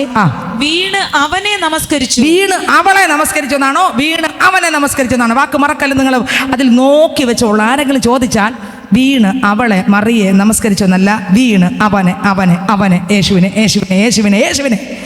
കണ്ടോ? വായിച്ചേ. വീണ് അവനെ നമസ്കരിച്ചു. നിക്ഷേപ പാത്രങ്ങളിൽ തുറന്ന്. മതി. വീട് നമസ്കരിച്ചു. അവിടെ ഉണ്ടല്ലോ മക്കളെ, നോക്കിയേ, ശ്രദ്ധിച്ചേ. അവിടെ ഉണ്ടല്ലോ ആരാധിക്കാനും കൈയടിക്കാനൊന്നും ആരുമില്ല. നമ്മുടെ പള്ളിയിൽ അനേകർ കണ്ടിട്ടില്ലേ? സുന്ദരം എന്ന ദേവാലയത്തിൻ്റെ ഗോപുരത്തിൽ ശ്രദ്ധിച്ചേക്കണേ. സുന്ദരം എന്ന ദേവാലയത്തിൽ പള്ളിക്കകത്തിരിക്കുന്നവർക്ക് ആരാധിക്കാൻ ബുദ്ധിമുട്ടാണ്. പള്ളിയിലെ പുറത്ത്, പള്ളിക്കകത്ത് കയറാൻ പോലും കഴിയാതെ ഒരുത്തൻ സുന്ദരം ദേവാലയത്തിൻ്റെ മുറ്റത്ത് കിടന്ന്. ശ്രദ്ധിച്ചേ. അല്ലെങ്കിൽ നമ്മൾ പള്ളികളിലൊക്കെ ആരാധിച്ചേ, കൈയടിച്ചേ, സ്തോത്രം പറഞ്ഞേ, സ്തുതിച്ചേ, ഒന്നും അകത്ത് ഇങ്ങനെ പറഞ്ഞാലേ ചിലപ്പം എന്നാലും തുറങ്ങാത്തവർ ഉണ്ട്. നോക്കിയേ, പള്ളിക്കകത്ത് ആ ദേവാലയത്തിൻ്റെ അകത്തുള്ളവർക്ക് ആരാധന വേണ്ട. അവിടെ ഭയങ്കര പ്രശ്നങ്ങളാണ് ആലയത്തിനകത്ത്. എന്തോന്ന്? ഏതാലയത്തിനകത്ത്? ദേവാലയത്തിനകത്ത്. ദേവാലയത്തിൻ്റെ പുറത്ത് ഒരുത്തൻ ഇരിക്കുകയാണ്. സുന്ദരമെന്ന ദേവാലയത്തിൻ്റെ ഗോപുരത്തിൻ്റെ മുൻപിൽ ഒരുത്തൻ ഇരിക്കുകയാണ്. അവൻ സ്വത്രം ജന്മനാ ആരാ? മുടന്തനാ. പള്ളിക്കകത്ത് കയറാൻ പാടില്ല. വല്ലതും തരണേ, വല്ലതും തരണേ, വല്ലതും തരണേ, വല്ലതും തരണേ എന്ന് പറഞ്ഞിരിക്കുകയാണ്. അവനെ അങ്ങോട്ട് തൊട്ടപ്പോൾ ഉണ്ടല്ലോ, ചത്തും ചതഞ്ഞുമല്ല ആരാധിച്ചത്. പിന്നെ എങ്ങനെ ആരാധിച്ചു? ഓ, നടന്നും തുള്ളിയും ചാടിയും സ്തുതിച്ചു. ഓ, സ്തുതിച്ചു പാടിടും മഹിമ അങ്ങേക്ക്, എൻ കരങ്ങളെ ഉയർത്തി ഇനി അങ്ങേ ആരാധിക്കും. സ്തുതിച്ചു പാടിടും മഹിമ അങ്ങേക്ക്, എൻ കരങ്ങളെ ഉയർത്തി ഇനി അങ്ങേ ആരാധിക്കും. യേശു വലിയവൻ. എൻ്റെ വലിയവനാകുന്ന യേശുവിനെ വലിയവനായിട്ട് കണ്ടിട്ട് ആരാധിക്കണം. ആമേൻ. യേശുവിനെ ഈ സ്വത്രം ആൾക്കാർ, വിദ്വാൻമാർ വന്ന് ഒന്നാമത് എന്ത് ചെയ്തു മക്കളെ? വീണു. മറിയയുടെ മുമ്പിൽ വീണോ? യേശുവിൻ്റെ മുമ്പിൽ വീണോ? മറിയയുടെ മുമ്പിൽ വീണോ? യേശുവിൻ്റെ മുമ്പിൽ. സേറ മറിയയുടെ മുമ്പിൽ വീണോ? യേശുവിൻ്റെ മുമ്പിൽ വീണോ? യേശുവിൻ്റെ മുമ്പിൽ. അപ്പോൾ വായിച്ചേ ഒന്നുകൂടെ. ആ വരി അകത്ത് വീഴാൻ വേണ്ടിയാണ് അത് നിർത്തി വായിക്കുന്നത്. അടുത്തൊക്കെ സ്പീഡിൽ പോകും. വീണ് അവനെ നമസ്കരിച്ചു. വീണു അവനെ നമസ്കരിച്ചു. കണ്ടോ? ആരെയാണ് നമസ്കരിച്ചത്? യേശുക്രിസ്തുവിനെ. അപ്പോൾ ആരാധിക്കാനും സ്തുതിക്കാനും ഒരു നാമമേ ഉള്ളൂ. അതാണ് യേശുവിൻ്റെ നാമം. ഈ യേശുവിനെ ഇത്രമാത്രം സ്തുതിക്കുന്ന എന്തുകൊണ്ടാണ്? ഹല്ലേലൂയ. മുക്കാചക്രത്തിന് വിലപിടിപ്പില്ലാത്ത കല്ലുകൊണ്ടും മണ്ണുകൊണ്ടും ഉണ്ടാക്കി പെയിൻ്റ് അടിച്ച് സാരി ഉടുപ്പിച്ച ഒരു ദൈവത്തെ അല്ല ഞാനും നിങ്ങളും ആരാധിക്കുന്നത്. സ്വർലോകരുടെയോ ഭൂലോകരുടെയോ അധോലോകരുടെയോ മുഴങ്കാലുകളെ മടക്കിക്കുന്ന നാമത്തെ ആരാധിക്കുമ്പോൾ ഒച്ചപ്പാട് വരും, ചിലപ്പോൾ കയ്യടി വരും, ചിലപ്പോൾ അന്യഭാഷ വരും, ചില സ്തുതിച്ചെന്ന് വരും, ചിലപ്പോൾ ചാടിയെന്ന് വരും, ചിലപ്പോൾ നൃത്തം ചെയ്തെന്ന് വരും. കാരണം നമ്മൾ ആരാധിക്കുന്നത് മുക്കാചക്രത്തിന് വിലയില്ലാത്ത ദൈവത്തെ അല്ല, സകലത്തിൻ്റെയും മേലായ നാമമുള്ള ഓ സർവശക്തനാകുന്ന ദൈവത്തെ ആരാധിക്കുന്നത് കൊണ്ട് ഒച്ചപ്പാട്. ആമേൻ, ആമേൻ, ആമേൻ, ആമേൻ, ആമേൻ, ആമേൻ, ആമേൻ, ആമേൻ. ധൈര്യത്തോടെ പറ, ഞാൻ ആരാധിക്കുന്ന ദൈവം ആരെന്നറിയാമോ? മുക്കാചക്രത്തിന് വിലയില്ലാത്ത മണ്ണല്ല, കല്ലല്ല, സ്വർലോകരുടെയും ഭൂലോകരുടെയും അധോലോകരുടെയും മുഴങ്കാലൊക്കെയും മടങ്ങുന്ന യേശുവിനെ അത്രേ. ആമേൻ, ആമേൻ. പറഞ്ഞുകൊട്. ഏറ്റവും മുകളിലിരിക്കുന്ന ഒരു നാമമുണ്ട്, അതാണ് എൻ്റെ അപ്പൻ. ആ അപ്പനാണ് ഞാൻ ആരാധിക്കുന്നത്. ഭൂമിയിൽ വന്നപ്പോൾ സകലരെക്കാളും കീഴെ ദൈവത്തെ അനുസരിച്ച് തന്നെത്താൻ താഴ്ത്തിയ ഒരു നാമമുണ്ട്, അവനെയാണ് ഞാൻ ആരാധിക്കുന്നത്. ആമേ. മുക്കാചക്രത്തിന് വിലയില്ലാതെ തോളിൽ ചുമന്നുകൊണ്ട് നടന്ന് ആവശ്യം കഴിഞ്ഞിട്ട് വിളയിൽ വലിച്ചെറിഞ്ഞ് റോഡിൻ്റെ വക്കത്ത് വലിച്ചെറിയുന്ന ഒരു ഊമ വിഗ്രഹത്തെ അല്ല. കണ്ണുണ്ടെങ്കിലും കാണാത്ത, ചെവി ഉണ്ടെങ്കിലും കേൾക്കാത്ത, വായുണ്ടെങ്കിലും സംസാരിക്കാത്ത, കാലുണ്ടെങ്കിലും നടക്കാത്ത, ഓ സ്തോത്രം, കൈ കൊണ്ട് തൊടാത്ത, എന്നെ ചുമക്കാൻ കഴിയാത്ത, എന്നെ കണ്ണീർ തുടയ്ക്കാൻ കഴിയാത്ത ഒരു ദൈവത്തെ അല്ല. എന്നെയും നിങ്ങളെ മുഴുവൻ ചുമക്കുന്ന മക്കളെ, എന്നെയും നിങ്ങളെ മുഴുവൻ ചുമക്കുന്ന ദൈവത്തെ ആരാധിക്കുന്ന നമ്മൾ. സ്വർലോകരുടെയും ഭൂലോകരുടെയും അധോലോകരുടെയും മുഴങ്കാലുകൾ മടക്കുന്ന ഒരു നാമം. ഇന്ന് ഈ നാമം ഈ ആലയത്തിനകത്ത് വെളിപ്പെട്ടിട്ടുണ്ട്. ഈ നാമത്തിന്റെ മുമ്പിൽ നിങ്ങളുടെ ഭവന തലങ്ങളെ അടക്കി ഭരിക്കുന്ന ദൂഷ്ടാത്മാവിന്റെ മണ്ഡലങ്ങൾ ഇന്ന് പകൽക്കാലം അത് വെട്ടേറ്റ് വീഴുകയാ. ശത്രുവിന്റെ സകല മണ്ഡലങ്ങൾ യേശുവിന്റെ നാമത്തിൽ ഈ തലമുറകളെ വിട്ട്, ഈ കുടുംബങ്ങളെ വിട്ട്, സകല വ്യക്തികളെ വിട്ട്, ശരീരങ്ങളെ വിട്ട് അഴിയുക. അയൽവക്കത്തുകാർ ചോദിക്കും, ദേശത്തിലുള്ളവർ ചോദിക്കും, ഓ നിന്റെ പള്ളിയിൽ മാത്രം എന്ത് സ്തോത്രത്തിന് ഇത്രയും വലിപ്പം? ഓ ഞങ്ങളുടെ പള്ളിയിലുണ്ടല്ലോ, ഒരാൾ സ്തോത്രം പറഞ്ഞാൽ തിരിഞ്ഞു നോക്കും, ഒരാൾ അല്ലെങ്കിൽ ബാക്കിൽ ഇരുന്ന് പറഞ്ഞാൽ ആരെന്നറിയാം, ഫ്രണ്ട് അറ്റത്തിരിക്കുന്നവര് ബാക്കിലോട്ട് തിരിഞ്ഞ് നോക്കും, ആരാണ് ആ സ്തോത്രം പറഞ്ഞ് നോട്ട് ചെയ്യും. Not the point. നോട്ട് ചെയ്തു, ആരാണെന്ന് നോട്ട് ചെയ്തു അവരെ. ദൈവത്തിന് സ്തോത്രം. ഞാൻ പറയാം, ചത്തതിനെയും ചതഞ്ഞതിനെയും ആരാധിക്കുകയല്ല, സത്യത്തിലും ആത്മാവിനും ആരാധിക്കുന്ന പൈതൽ വെറുതെ അല്ല ആരാധിക്കുന്നത്. സകലത്തെ മുട്ടുമടക്കുന്ന ഏക സത്യ ദൈവം, ജീവനുള്ള ദൈവം, ജീവിപ്പിക്കുന്ന ആത്മാവായി മാറിയവൻ, വചനം ജഡമായി തീർന്നു, കൃപയും സത്യവും നിറഞ്ഞവനായി നമ്മുടെ ഇടയിൽ പാർത്ത. ഓ ഗ്ലോറി, ഗ്ലോറി. ദൈവത്തിന് സ്തോത്രം, ദൈവത്തിന് സ്തോത്രം, ദൈവത്തിന് സ്തോത്രം. ഹല്ലേലൂയ. ഈ ദൈവത്തെ ആരാധിക്കുമ്പോൾ ചിലപ്പോൾ എന്ത് വരും നിങ്ങൾ ചിന്തിച്ചു നോക്കിയേ. ഇന്ന് ഞായറാഴ്ചയല്ലേ, ഉച്ച കഴിയുമ്പോൾ ചിലരൊക്കെ കുപ്പിയും കൊണ്ട് ഞായറാഴ്ച ഒന്നും വേണ്ട സിസ്റ്റർ. നമ്മളെ വീട്ടിലൊക്കെ മിക്കവാറും എല്ലാ ദിവസവും വൈകുന്നേരം ആകുമ്പോൾ ശകലം മരുന്നെന്നാണ് പറഞ്ഞ് അടിച്ചങ്ങ് പൂസായങ്ങ് നടക്കുക. പോക്ക നരകമാണ്. ദൈവത്തിന് സ്തോത്രം. പള്ളി വന്നെന്ന് പറഞ്ഞുകൊണ്ടൊന്നും സ്വർഗത്തിൽ പോവില്ല. രക്ഷിക്കപ്പെടാത്ത ഒറ്റ എണ്ണം സ്വർഗം കാണൂല. ഈ മദ്യമൊക്കെ വലിച്ചെറിഞ്ഞ നിൻ്റെ മരുന്ന് സ്തോത്രം, ഈ മരുന്ന് കുടിച്ച് ഈ മരുന്നിലടങ്ങുന്ന പിശാച് നിന്നെ ഇപ്പം ലഹരിയുടെ ആസക്തിക്കകത്ത് നിന്നെ ഇട്ടൊന്ന് വരട്ടി ഒന്ന് തട്ടി പൊതിഞ്ഞ് നിന്നെ കിടത്തി ഉറക്കി രാവിലെ എണീക്കുമ്പോൾ ഒരു ആരോഗ്യമൊക്കെ നിനക്കിത് തരും. നിനക്ക് ആരോഗ്യവും ശക്തിയും തന്നിട്ട് നിന്നെ വലിച്ചെളുത്ത് 4 ആൾ പിശാചിലൂടെ വന്ന് അടുത്ത് വലിച്ചെളുത്ത് നരകത്തിൽ കൊണ്ടുപോകുന്നതിനേക്കാൾ നല്ലത് ഇതിനെയൊക്കെ വലിച്ചെറിഞ്ഞ് മുട്ടുമടക്കി ആരാധന. നോക്ക്, ശ്രദ്ധിച്ചേ, ശകലം കുടിക്കാതിരിക്കുമ്പം എന്ത് സ്വഭാവമായിരിക്കും അല്ലേ? എല്ലാവരും പറയുന്നത് എന്നോട് പറഞ്ഞിട്ടുണ്ട് ഒരുപാട്. ഓ, ഇതുപോലെ തങ്കപ്പെട്ട മനുഷ്യൻ കുടിക്കാതിരിക്കുമ്പോൾ ഇതുപോലെ തങ്കപ്പെട്ട മനുഷ്യൻ. ഓ ഇല്ല സിസ്റ്ററെ, കുടിച്ച് കഴിഞ്ഞാൽ ചളവ. കുടിച്ച് കഴിഞ്ഞാൽ അപ്പം ഈ പന്ന മദ്യത്തിന് ഇത്രയും ശക്തി ഉണ്ടെങ്കിൽ സ്വർഗം നിറഞ്ഞു നിൽക്കുന്ന ആ സിംഹാസനത്തിൽ നിന്ന് എൻ്റെ അപ്പനിൽ നിന്ന് നിറഞ്ഞൊഴുകുന്ന അഭിഷേകത്തിന്റെ ശക്തി, ആമേൻ ആമേൻ ആമേൻ ആമേൻ ആമേൻ. ആ ശക്തി ഇവിടെ അളവറ്റ വലിപ്പം എന്തെന്നൊന്ന് ആമേൻ ആമേൻ ആമേൻ. സ്വത്രം. ഈ മദ്യപിക്കുന്ന ആള് 100 എണ്ണത്തിന് 150 എണ്ണത്തിന് ടക്കനെ വെട്ടിക്കൊല്ലാനുള്ള ആരോഗ്യം വരെ അവന്മാർക്ക് അരക്കുപ്പി മദ്യം കുടിച്ചാൽ കിട്ടുന്നു ആരോഗ്യം. പിന്നെ ചിലർക്ക് ഒരു തുള്ളി ഇങ്ങനെ നോക്കിയാൽ മതി, അപ്പം തന്നെ ആരോഗ്യം അത്രയേ ഉള്ളൂ. ചിലർക്ക് പിന്നെ 5 കുപ്പി കുടിച്ചാൽ ഒരു കുഴപ്പവും ഇല്ല. അവർക്ക് ഈ 150 എണ്ണത്തിന് വെട്ടിക്കൊള്ളാനുള്ള ആരോഗ്യമുണ്ട്. എന്നാൽ ദൈവമക്കൾക്ക് ഈ അത്യന്തപരമായ ശക്തി കിട്ടിയിട്ടും എന്നെ നിങ്ങളെ തകർക്കുന്ന വാഴ്ചകളെ, അധികാരങ്ങളെ, ദുഷ്ടാത്മാ സേനകളെ ആത്മാവിൽ തകർക്കാം. അദൃശ്യ മണ്ഡലങ്ങൾ നിന്റെ തലമുറക്കെതിരെ, നിന്റെ നന്മക്കെതിരെ, നിന്റെ കുടുംബത്തിനെതിരെ വാദിക്കുന്ന ഇരുട്ടിന്റെ ശക്തികളെ തകർക്കാം. നിന്നെ ഒതുക്കുന്ന പാപത്തിന്റെ ശക്തികളെ ഉടക്കാം. ആ ആത്മാവിന്റെ ശക്തിയുടെ വലിപ്പം ഒന്ന് ചിന്തിച്ചു നോക്ക്. ഈ മദ്യത്തിന് ദൈവത്തിന് സ്വാത്രം. ഈ മദ്യത്തിന് എത്ര എണ്ണത്തിൻ്റെ കൈയൊക്കെ മുങ്ങിയ മദ്യമായിരിക്കും എന്നറിയാമോ? എന്തെല്ലാം അതിനകത്ത് കാണുമെന്നറിയാമോ? എന്നിട്ട് നല്ല ഇങ്ങനെയൊക്കെയാണ് കുടിക്കുന്നത്. സ്വാത്രം. ഇതെല്ലാം കുടിച്ച് നിന്നെ നരകത്തിൽ കൊണ്ടെത്തിക്കുമ്പോൾ ആത്മാവിൻ്റെ മത്ത് പിടിച്ച മക്കളുടെ ആരാധന മർക്കോസിന്റെ മാളികയിൽ വെളിപ്പെടുമ്പോൾ കിലോമീറ്റർ അപ്പുറമുള്ള ദേവാലയത്തിനകത്തിരുന്ന ജനലക്ഷങ്ങൾ കൂട്ടത്തോടെ മർക്കോസിന്റെ മാളികയിൽ വന്നു. പത്രോസിന്റെ പ്രസംഗത്തിൽ, ഒറ്റ പ്രസംഗത്തിൽ 3000 എണ്ണം. ഏത് മത്തിൽ പ്രസംഗിച്ചു പറ? ഇവിടെയുള്ള കുപ്പിയിലുള്ള വെള്ളത്തിലല്ല, പിന്നെ ആത്മാവിൽ ജീവിപ്പിക്കുന്ന. ഈ ആത്മാവ് നിന്റെ അകത്തിരിക്കുന്നത്. ഇത് കത്തും, ഭൂതം തകരും, ബന്ധന അഴിയും, ചങ്ങല പൊട്ടും. നീ ഒരു വീട്ടിൽ താമസിച്ച വീട്ടിനകത്തുള്ള ഭൂതം കത്തും. ഇന്നൊരു അഭിഷേകം വ്യാപരിക്കുക, ദൈവശക്തി വ്യാപരിക്കുന്നുണ്ട്. ഹല്ലേലൂയ. മക്കളെ, ഒന്നാമത് വിദ്വാൻമാരാണ് യേശുവിനെ അന്വേഷിച്ച് പോയത്. യേശുവിനെ കണ്ടുമുട്ടി. നോക്കിയേ, അവരാരാധിച്ചു. ഇന്ന് സ്വത്രം നോക്കിയേ, പുറത്തിരുന്ന സുന്ദരമെന്ന ദേവാലയത്തിൻ്റെ അകത്ത് കിടന്നവന്മാർക്ക് ആരാധിക്കാൻ വയ്യ, വചനം കേൾക്കാൻ വയ്യ, പ്രാർത്ഥിക്കാൻ വയ്യ. ഉപവാസ പ്രാർത്ഥന ഉണ്ടെങ്കിൽ വരില്ല, പ്രാർത്ഥന ഉണ്ടെങ്കിൽ വരില്ല, ആരാധന ഉണ്ടെങ്കിൽ വരില്ല, സമയം ഉണ്ടെങ്കിലും വരില്ല, സമയം ഇല്ലെങ്കിലും വരില്ല. സ്വത്രം. പേരുണ്ട്, പ്രശസ്തിയുണ്ട്, കഴിവുണ്ട്, അറിവുണ്ട്, ജ്ഞാനമുണ്ട്, എല്ലാമുണ്ട്. അവർക്കിപ്പോൾ ആരെ വേണ്ട? ദൈവത്തെ വേണ്ട, സത്യവചനം വേണ്ട. പക്ഷേ ജോലിയാണെങ്കിൽ അത് പഞ്ചിങ്ങുണ്ട്, അതവിടെ ലീവ് കൊടുക്കണം. ഒരു ദിവസം പോയില്ലെങ്കിൽ, ലീവ് കൊടുത്തില്ലെങ്കിൽ ശമ്പളം പോവും.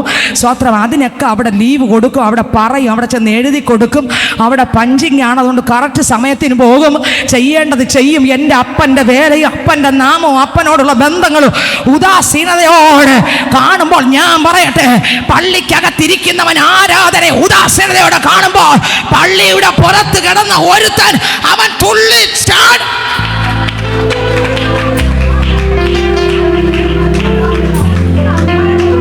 അവൻ തുള്ളിച്ചാടും.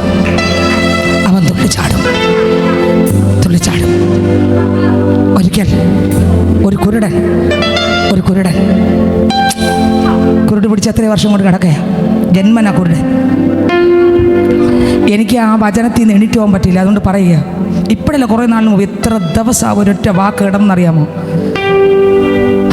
എല്ലാവരും ചോദിച്ചു, യേശുക്രിസ്തു ഇവനെ സൗഖ്യമാക്കി, അപ്പൻ പാവം ചെയ്താണോ അമ്മ പാവം ചെയ്താണോ, എങ്ങനെ ഇവൻ കുരുടനായി ജനിക്കാൻ കാരണം എന്നെല്ലാം ചോദിച്ചു. യേശു പറഞ്ഞു, അപ്പനും അല്ല അമ്മയല്ല ഇവരാരുമല്ല, വേറെ ഒന്നുമല്ല, ദൈവത്തിൻ്റെ പ്രവൃത്തി വെളിപ്പെടാൻ. അങ്ങനെ ഈ കുരുടനെ യേശു സൗഖ്യമാക്കി. പക്ഷേ കുരുടൻ യേശുവിനെ കണ്ടില്ല. സൗഖ്യമാക്കിയത് ആരെന്ന് കണ്ടില്ല. ദേശം മൊത്തം ഇളകി. ശ്രദ്ധിച്ചു കേൾക്കണം, ദേശം മൊത്തം ഇളകി. കുഞ്ഞുങ്ങളെ, മക്കളെ ശ്രദ്ധിക്കണേ, ആരും ശ്രദ്ധിക്കണം. ദേശം മൊത്തം ഇളകി. ഇതാര് ഇവനെ സൗഖ്യമാക്കി? ഇവനെ ആര് സൗഖ്യമാക്കി? ഓടി വന്ന അപ്പനോടും ഈ കാഴ്ചയില്ലാത്തവനെ ദൈവം സുഖമാക്കി. അപ്പോൾ ദേശം മൊത്തം ഇളകി. ജനം എല്ലാം ഓടിക്കൂടി. ശ്രദ്ധിച്ചേ, ഇനി വേറെ ഒന്നും ശ്രദ്ധിക്കല്ലേ. സ്തോത്രം. ജനം എല്ലാം ഒരുമിച്ച് എഴുന്നേറ്റ് ചാടി ഇളകി മറിഞ്ഞ് പുറത്തു വന്നു. ജനം എല്ലാം ഒരുമിച്ച് ഇളകി. ഇവൻ എങ്ങനെ സൗഖ്യമായി? അപ്പനോടും അമ്മയോടും ഒന്ന് ചോദിച്ചു, ഇവൻ എങ്ങനെ സൗഖ്യം? നിങ്ങളെ മോൻ തന്നെയാണോ? ഇവൻ ജന്മന കുരുടനായിരുന്നോ എന്നൊക്കെ അപ്പനോടും അമ്മയും ചോദിക്കുകയാണ്. ഇവർ രണ്ടുപേരും പേടിച്ച് പറഞ്ഞില്ല. പറഞ്ഞാൽ ഇവരുടെ കാര്യം പോക്കാണ്. അതുകൊണ്ട് ഇവർ പേടിച്ച് പറഞ്ഞില്ല. അപ്പനും അമ്മയും പറഞ്ഞ് സൗഖ്യമായ എൻ്റെ മോനോട് ചെന്ന് ചോദിക്കാൻ പറഞ്ഞു. അവൻ എൻ്റെ മോൻ തന്നെ, കുരുടനായിട്ട് തന്നെ ജനിച്ചത്. ബാക്കിയുള്ള കാര്യം ആരോട് ചോദിക്കാൻ പറഞ്ഞു? മോനോട് ചോദിക്കാൻ പറഞ്ഞു. അപ്പോൾ സ്തോത്രം, ഇവരെല്ലാവരും അങ്ങനെ നാണം കെട്ട് എല്ലാവരും എന്ത് ചെയ്യണമെന്ന് അറിഞ്ഞുകൊണ്ട് ഇവന്മാരെല്ലാം കൂടെ ഒരുമിച്ച് ഒറ്റക്കെട്ടായിട്ട് നിന്ന് കർത്താവിൻ്റെ നാമം അങ്ങ് പ്രബലപ്പെട്ടുകൊണ്ടിരിക്കുക, ആരാധന വെളിപ്പെട്ടുകൊണ്ടിരിക്കുക, ജനം മുഴുവൻ കൂട്ടത്തോടെ മാനസാന്തരപ്പെട്ടുകൊണ്ടിരിക്കുന്നു, സ്ഥാനപ്പെട്ടുകൊണ്ടിരിക്കുന്നു, ദൈവകൃപയിൽ നിറഞ്ഞുകൊണ്ടിരിക്കുന്നു. അവരെല്ലാം കർത്താവിൻ്റെ പുറകെ. ലോകം ഇവൻ്റെ പുറകെ ആയിപ്പോയല്ലോ. ലോകം ഇപ്പം ആരുടെ പുറകെ? ദൈവത്തിൻ്റെ പുറകെ. അങ്ങനെ ദൈവത്തിന് സ്തോത്രം, ഇവൻ സൗഖ്യമായി. ഒരു ദിവസം യേശുവും ഇവനും തമ്മിൽ കണ്ടുമുട്ടി. ഇവൻ അറിഞ്ഞൂടെ യേശുവിനെ? അപ്പോൾ യേശു ചോദിച്ചു, മോനെ കാഴ്ച കിട്ടിയല്ലേ? കിട്ടി. നിനക്ക് കാഴ്ച തന്നത് ആരെന്ന് നിനക്കറിയാമോ? അറിയില്ല.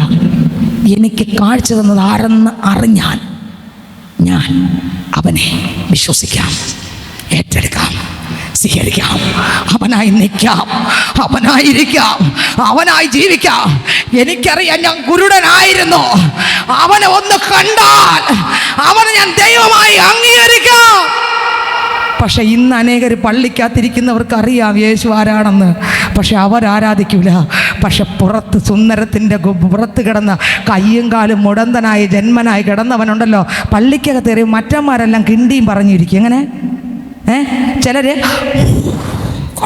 ചിലർ ഉറങ്ങി ലവ അങ്ങ് പുറത്തുനിന്ന് ചാടി അങ്ങോട്ട് പള്ളിക്കകത്ത് ബ്രണ്ടി വന്ന് തുള്ളാൻ തുടങ്ങി, ആരാധിക്കാൻ തുടങ്ങി. ഡേ എന്തിനാ നീ തുള്ളുന്നേ? എനിക്ക് രോഗിയായിരുന്നു, നടക്കാൻ പറ്റത്തില്ലായിരുന്നു, വല്ലതും തരണേന്ന് പിച്ചപാത്രം വെച്ചുകൊണ്ടിരുന്നപ്പോൾ ദൈവത്തിൻ്റെ വേലക്കാർ എന്നെ നോക്കി പറഞ്ഞു, എനിക്ക് തരാൻ സ്വർണ്ണമില്ല, വെള്ളിയില്ല, പണമില്ല, ഒന്നുണ്ട്, എൻ്റെ അകത്തുള്ള യേശു. ഇത് പറഞ്ഞപ്പോൾ നിങ്ങൾക്ക് ആ യേശുവിനെ കണ്ടാരാധിക്കാൻ പറ്റിയില്ല. ചൊറിഞ്ഞു, ഉറങ്ങി, കോട്ടും കിണ്ടിയും ആരാധിച്ചെന്ന് പറഞ്ഞ ഒന്ന് ആരാധിച്ചു. കൈ അടിച്ചാൽ പറഞ്ഞാൽ ചിലപ്പോൾ അടിച്ചും. അടിച്ചതിന് വേണ്ടി പാടിയിരിക്കുമ്പോൾ എനിക്കങ്ങനെ ഇരിക്കാൻ പറ്റത്തില്ല. ഇന്ന് വരെ നടക്കാത്തവൻ്റെ വേദന, ഇന്ന് വരെ ആരും അംഗീകരിക്കാത്തവൻ്റെ വേദന, ഇന്ന് വരെ ഒറ്റപ്പെട്ടവൻ്റെ വേദന, ഇന്ന് വരെ ഞരങ്ങിയവൻ്റെ വേദന നിന്നോട് പറഞ്ഞാൽ അറിഞ്ഞൂടാ. അതനുഭവിക്കുന്ന എനിക്ക്. ചില ദൈവമക്കൾ അലറി വിളിച്ച് കരയുന്ന എന്തിനാണെന്നറിയാമോ? അവർ അനുഭവിക്കുന്ന ദൈവകൃപ അവർക്ക് അറിയാവൂ. അവർക്ക് ഹല്ലേലൂയ, ദൈവത്തിന് സ്തോത്രം. മക്കളെ, ഒന്നാമത് അതുകൊണ്ട് നമുക്ക് കിട്ടുന്ന സമയം തക്കത്തിൽ പള്ളിക്ക് വെളിയിലുള്ള ഒരു ഭയങ്കര താരാതിരിക്കുന്നുണ്ട് ഈ വചനം കേട്ട്. പക്ഷെ പള്ളിക്കൊത്തുള്ള നമുക്ക് പലപ്പോഴും ഇത് അംഗീകരിക്കാനൊന്നും പറ്റുന്നില്ല. കൺവെൻഷൻ സൈറ്റിൽ പലരും പറഞ്ഞ് കേട്ടിട്ടുള്ളൊരു കാര്യം പറയാം. സ്തോത്രം, ഹല്ലേലൂയ, സ്തോത്രം സിസ്റ്ററെ, ഞങ്ങൾ വന്നില്ലെങ്കിലും കേട്ടോ ആ വചനം എന്നെ തുളച്ചു എന്ന് പറയും. അകത്തിരിക്കുന്നവർ ഞാൻ നോക്കുമ്പോൾ എല്ലാം ഇങ്ങനെ ഇരുന്നു. പക്ഷെ പുറത്തുള്ളവരെല്ലാം തീരുന്നവരെ മുറ്റത്തിരുന്ന് അവർ കേട്ടോണ്ടിരുന്നു. സ്തോത്രം, ഹല്ലേലൂയ. മദ്യപാനികളും സ്തോത്രം സ്പീക്കറിൻ്റെ അടുത്തിരുന്ന് ഒരു സഹോദരൻ എന്നോട് പറഞ്ഞതാണ്, സിസ്റ്ററെ, ഞാൻ ഇതുപോലത്തെ വചനമൊന്നും കേട്ടിട്ടില്ല. ഇവിടുത്തെ കൺവെൻഷൻ ഞാൻ അന്നാണ് ആ വചനം കേട്ടത്. മദ്യപാനി അയാൾ പറഞ്ഞതാ. പക്ഷെ പള്ളിക്കകത്തിരിക്കുന്ന എല്ലാ ഉൽപ്പത്തി മുതൽ വെളിപ്പാട് അരച്ച് കലക്കി കുടിച്ചവർ ഇങ്ങനെ ഇരിക്കും. ഒന്ന് സ്തുതിച്ചേ എന്ന് പറഞ്ഞാൽ 10ാമത്തെ പ്രാവശ്യം വേണം ഇങ്ങനെ പറയും. ദൈവത്തിന് ആർക്ക് വേണം ഈ സ്തോത്രം? ദൈവത്തിന് സ്തോത്രം. ഒന്നാമത് മക്കളെ, യേശുവിനെ തെരഞ്ഞ് വന്നു. എന്തിന് തെരഞ്ഞു? ഒന്നാമത് ആരാധിക്കാൻ. നോക്കിയേ, ആരാധിക്കത്തില്ല, ജനം ആരാധിക്കത്തില്ല. ഇവിടെ മുട്ടുമടക്കിയപ്പോഴും നോക്കിയേ, ആരും ആരാധിക്കാനില്ല ഇവരെ കൂടെ. അപ്പോഴുണ്ട് നോക്കിയേ, ദൂതന്മാർ ഇറങ്ങി വിദ്വാൻമാരുടെ ചുറ്റും. മക്കളെ, പുൽക്കൂട്ടിൽ ആരൊക്കെ ആരാധിച്ചത്? പുൽക്കൂട്ടിൽ ആരൊക്കെ മക്കളെ ആരാധിച്ച? പറ. നമ്മളെ പള്ളി നമ്മളെ പോലെ തന്നെ അവിടെ ആരാധിക്കാൻ ആരും ഇല്ല. അപ്പൊ ആരിറങ്ങി വന്നെന്നറിയാമോ? സ്വർഗത്തിൻ ദൂതന്മാർ ഇറങ്ങി വരിയ എവിടെ വന്നു? പുൽക്കൂട്ടിൻ്റെ അകത്ത് ഇറങ്ങി അങ്ങോട്ട് വന്നിട്ട് സ്തോത്രം. വലിയ ദൂതനുണ്ട്, ചെറിയ ദൂതന്മാരുണ്ട്, ഒരുമിച്ച് അങ്ങോട്ടൊരു ആരാധന. ആരാധന നായകൻ നീരേ, ആരാധന വേണ്ടനും നീരേ, ആരാധന നായകൻ നീരേ, ആരാധന വേണ്ടനും നീരേ. ആയുൾ മുടിയും വരെ ഉമ്മൈ തൊഴുതിടുവേ, ആയുൾ മുടിയും വരെ ഉമ്മൈ തൊഴുതിടുവേ. ആരാധന നായകൻ യേശു, ആരാധന വേണ്ടനും യേശു, ആരാധന നായകൻ യേശു, ആരാധന വേണ്ടനും യേശു. ആയുസ് തീരും വരെ അങ്ങേ സ്തുതിച്ചിടുമേ, ആയുസ് തീരും വരെ അപ്പനെ സ്തുതിച്ചിടുമേ. Hallelujah hallelujah hallelujah hallelujah hallelujah hallelujah. ആരാധന നായകൻ യേശു, ആരാധന വേണ്ടനും യേശു. ഹല്ലേലൂയ. അവിടെ ദൂതന്മാരെല്ലാം ഇറങ്ങി. അവിടെ വിദ്വാൻമാർ മാത്രമല്ല, വിദ്വാൻമാരെ ചുറ്റും ദൂതന്മാരിറങ്ങി. അവരും അവിടെ ആരാധിച്ചു. ബൈബിളിലുണ്ട്, മത്തായി വായിച്ചാൽ മതി. അവരും ഒരുമിച്ച് എൻ്റെ യേശുവിനെ അങ്ങോട്ട് സ്തുതിക്കാൻ തുടങ്ങി. ആ കുഞ്ഞ് പുൽത്തോട്ടത്തിൽ കിടക്കുക. അവിടെ അങ്ങോട്ട് ഭയങ്കര ഒരു ആരാധന വെളിപ്പെട്ടു. സ്തോത്രം. അവിടെ വലിയൊരു ദൈവപ്രവൃത്തി വെളിപ്പെട്ടു. അവിടെ ദൈവ സാന്നിധ്യം ഇറങ്ങി. അവർക്ക് ഏറ്റവും സന്തോഷമായി. ആരാധന കഴിഞ്ഞു, വിദ്വാൻമാർ പോയി, ദൂതന്മാരെല്ലാം എവിടെ പോയി? ആരാധിക്കാൻ വന്നവരെല്ലാം വന്നിടത്തേക്ക് അങ്ങ് കയറിപ്പോയി. സ്തോത്രം. എന്നെ കേൾക്കും ദൈവത്തിൻ്റെ പൈതലെ, ഒന്നാമത് യേശുവിനെ അന്വേഷിച്ച് വന്നത് വിദ്വാൻമാരായിരുന്നു. എന്തിനു വേണ്ടി മക്കളെ? ആരാധിക്കാൻ. ആരാധിക്കണം? യേശുവിനെ മാത്രം, വേറെ ഒന്നിനെ ആരാധിക്കാൻ യോഗ്യതയുള്ള ഒറ്റ നാമം, യേശു എന്ന നാമം. രണ്ടാമത്തെ കൂട്ടർ, സ്തോത്രം, മത്തായി സുവിശേഷം 2-ാം അധ്യായം 13-ാം വാക്യം. യേശുവിനെ അന്വേഷിച്ചു വന്ന രണ്ടാമത്തെ കൂട്ടർ, മത്തായി 2:13 വായിച്ചേ. അവർ പോയ ശേഷം കർത്താവിന്റെ ദൂതൻ യോസേഫിന് സ്വപ്നത്തിൽ പ്രത്യക്ഷനായി, നീ എഴുന്നേറ്റ് ശിശുവിനെയും അമ്മയെയും കൂട്ടിക്കൊണ്ട് മിസ്രൈമിലേക്ക് ഓടിപ്പോയി, ഞാൻ നിന്നോട് പറയും വരെ അവിടെ പാർക്കുക. ഹേരോദാവ് ശിശുവിനെ നശിപ്പിക്കേണ്ടത്. ഒന്നുകൂടെ വായിച്ച്. ഹേരോദാവ് ശിശുവിനെ നശിപ്പിക്കേണ്ടതിന് അവനെ അന്വേഷിപ്പാൻ ഭാവിക്കുന്നു എന്ന് പറഞ്ഞു. അന്വേഷിച്ചെന്തിനാ? യേശുവിനെ. മക്കളെ, എന്തിനാ അന്വേഷിച്ച്? യേശുവിനെ കൊല്ലണം. പറഞ്ഞ യേശുവിനെ എന്തിന് കൊല്ലണം? യവൻ രാജാവായി ജീവിക്കാൻ പാടില്ല. എൻ്റെ രാജ്യത്തിൽ ഞാൻ രാജാവാണ്. ഇനി ഒരു കാരണവശാലും മറ്റൊരു രാജാവ് യവൻ വേണ്ട. യവനെ രാജാവായി വാഴാൻ പാടില്ല. ഒന്ന്, വിദ്വാൻമാർ യേശുവിനെ അന്വേഷിച്ചു, ആരാധനയ്ക്ക് യോഗ്യനെ ആരാധിച്ചു, സ്തുതിച്ചു, നിക്ഷേപ പാത്രങ്ങളെ തുറന്നു, മൂര്, പൊന്ന്, കുന്തിരുക്കം 3 വച്ച് അവർ വണങ്ങി സ്തോത്രം പറഞ്ഞ് തിരിച്ച് സന്തോഷത്തോടെ പോയി. 2, ആര്? രാജാവ് ഹെരോദാവ് അന്വേഷിച്ചു. എന്തിനെ? അവനെ നശിപ്പിക്കാൻ ഭാവിച്ചു. അവൻ അന്വേഷിച്ചു. ഒന്നുകൂടെ വായിച്ചേ സിസ്റ്ററെ. ഹേരോദാവ് ശിശുവിനെ നശിപ്പിക്കേണ്ടത് അവനെ അന്വേഷിപ്പാൻ ഭാവിക്കുന്നു എന്ന് പറഞ്ഞു. സ്വത്രം ഭാവിച്ചു. പക്ഷേ ആഗ്രഹിക്കുന്നല്ലാതെ നടക്കുന്നില്ല. പലപ്പോഴും നോക്കി യേശുവിനെ തകർക്കാൻ, ബാല്യം മുതൽ അങ്ങോട്ട് യേശുവിനെ തകർക്കാൻ നോക്കി. ഇന്ന് ഇതിനകത്തിരിക്കുന്ന പൈതലെ വേദപുസ്തകം നോക്കുമ്പോഴും ഇതിനകത്തിരിക്കുന്ന അനേകരോട് ചോദിച്ചാൽ പറയും, കുഞ്ഞുനാളിലെ എന്നെ തകർക്കാൻ പലപ്പോഴും നോക്കി, പക്ഷെ പറ്റിയില്ല. ഞാൻ പറയാ, നിന്നെക്കുറിച്ച് ദൈവത്തിനൊരു നിർണയമുണ്ടെങ്കിൽ, നിന്നെക്കുറിച്ച് വിളി ഉണ്ടെങ്കിൽ, നിന്നെക്കുറിച്ചൊരു തെരഞ്ഞെടുപ്പ് ഉണ്ടെങ്കിൽ, നിന്നെക്കുറിച്ചൊരു പദ്ധതി ഉണ്ടെങ്കിൽ, ആരെല്ലാം ഇറങ്ങി മറിഞ്ഞ് വന്നാലും തകർക്കാൻ പറ്റത്തില്ല. ബാല്യം മുതൽ പലപ്പോഴും എന്നെ ഉപദ്രവിച്ചും എങ്കിലും അവർ എന്നെ ജയിച്ചില്ല. സങ്കീർത്തന പുസ്തകം 129 അധ്യായം 2 വാക്യം വായിക്കുമ്പോൾ വേദപുസ്തകം പറയുന്നു, സങ്കീർത്തനങ്ങൾ 129 അധ്യായം 2 വാക്യം വായിച്ചേ. ഇസ്രായേൽ പറയേണ്ടതെന്തെന്നാൽ എന്റെ ബാല്യം മുതൽ പലപ്പോഴും എന്നെ പലപ്പോഴും എന്നെ ഉപദ്രവിച്ചു. അടുത്ത്, അവർ എന്റെ ബാല്യം മുതൽ പലപ്പോഴും എന്നെ ഉപദ്രവിച്ചു, എങ്കിലും അവർ എന്നെ ജയിച്ചില്ല. ഇന്ന് ഇതിനകത്തിരിക്കുന്ന പൈതലെ ബാല്യം മുതൽ സങ്കീർത്തനക്കാരൻ പറയുകയാണ്, ബാല്യം മുതൽ എന്നെ തകർക്കാൻ നോക്കി, എന്നെ കൊല്ലാൻ നോക്കി, എന്റെ കുടുംബത്തെ നശിപ്പിക്കാൻ നോക്കി, നാം അവശേഷമാക്കാൻ നോക്കി. എന്റെ ദൈവം അനുവദിച്ചില്ല.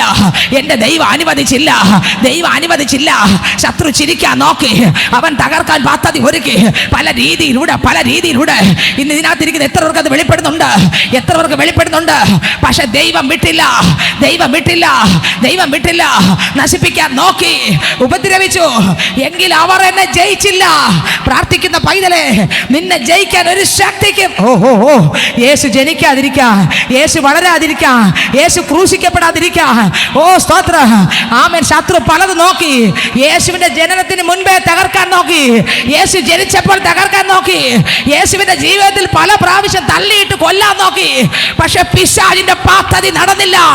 ക്രൂശിലെ മരണം വരെ ശത്രുവിന്റെ സകല പദ്ധതികളെ ക്രൂശിൽ പരാജയപ്പെടുത്തുവാൻ യേശു കർത്താവിന് നിർണയമുള്ളത് കൊണ്ട്, വിളിയുള്ളത് കൊണ്ട് ആ ശുശ്രൂഷ തികയ്ക്കും വരെ. ഇന്ന് ഇതിനകത്ത് സമയത്തിന് മുമ്പേ തകർക്കാൻ നോക്കുന്ന ശത്രുവിന്റെ പദ്ധതികൾ ദൈവം ഇന്ന് ഉടയ്ക്കുന്നു. സമയത്തിന് മുമ്പേ തകർത്ത് കളയുമെന്ന്, ജനത്തെ തകർത്ത് കളയുമെന്ന്, വ്യക്തികളെ തകർത്ത് കളയുമെന്ന് വാദിക്കുന്ന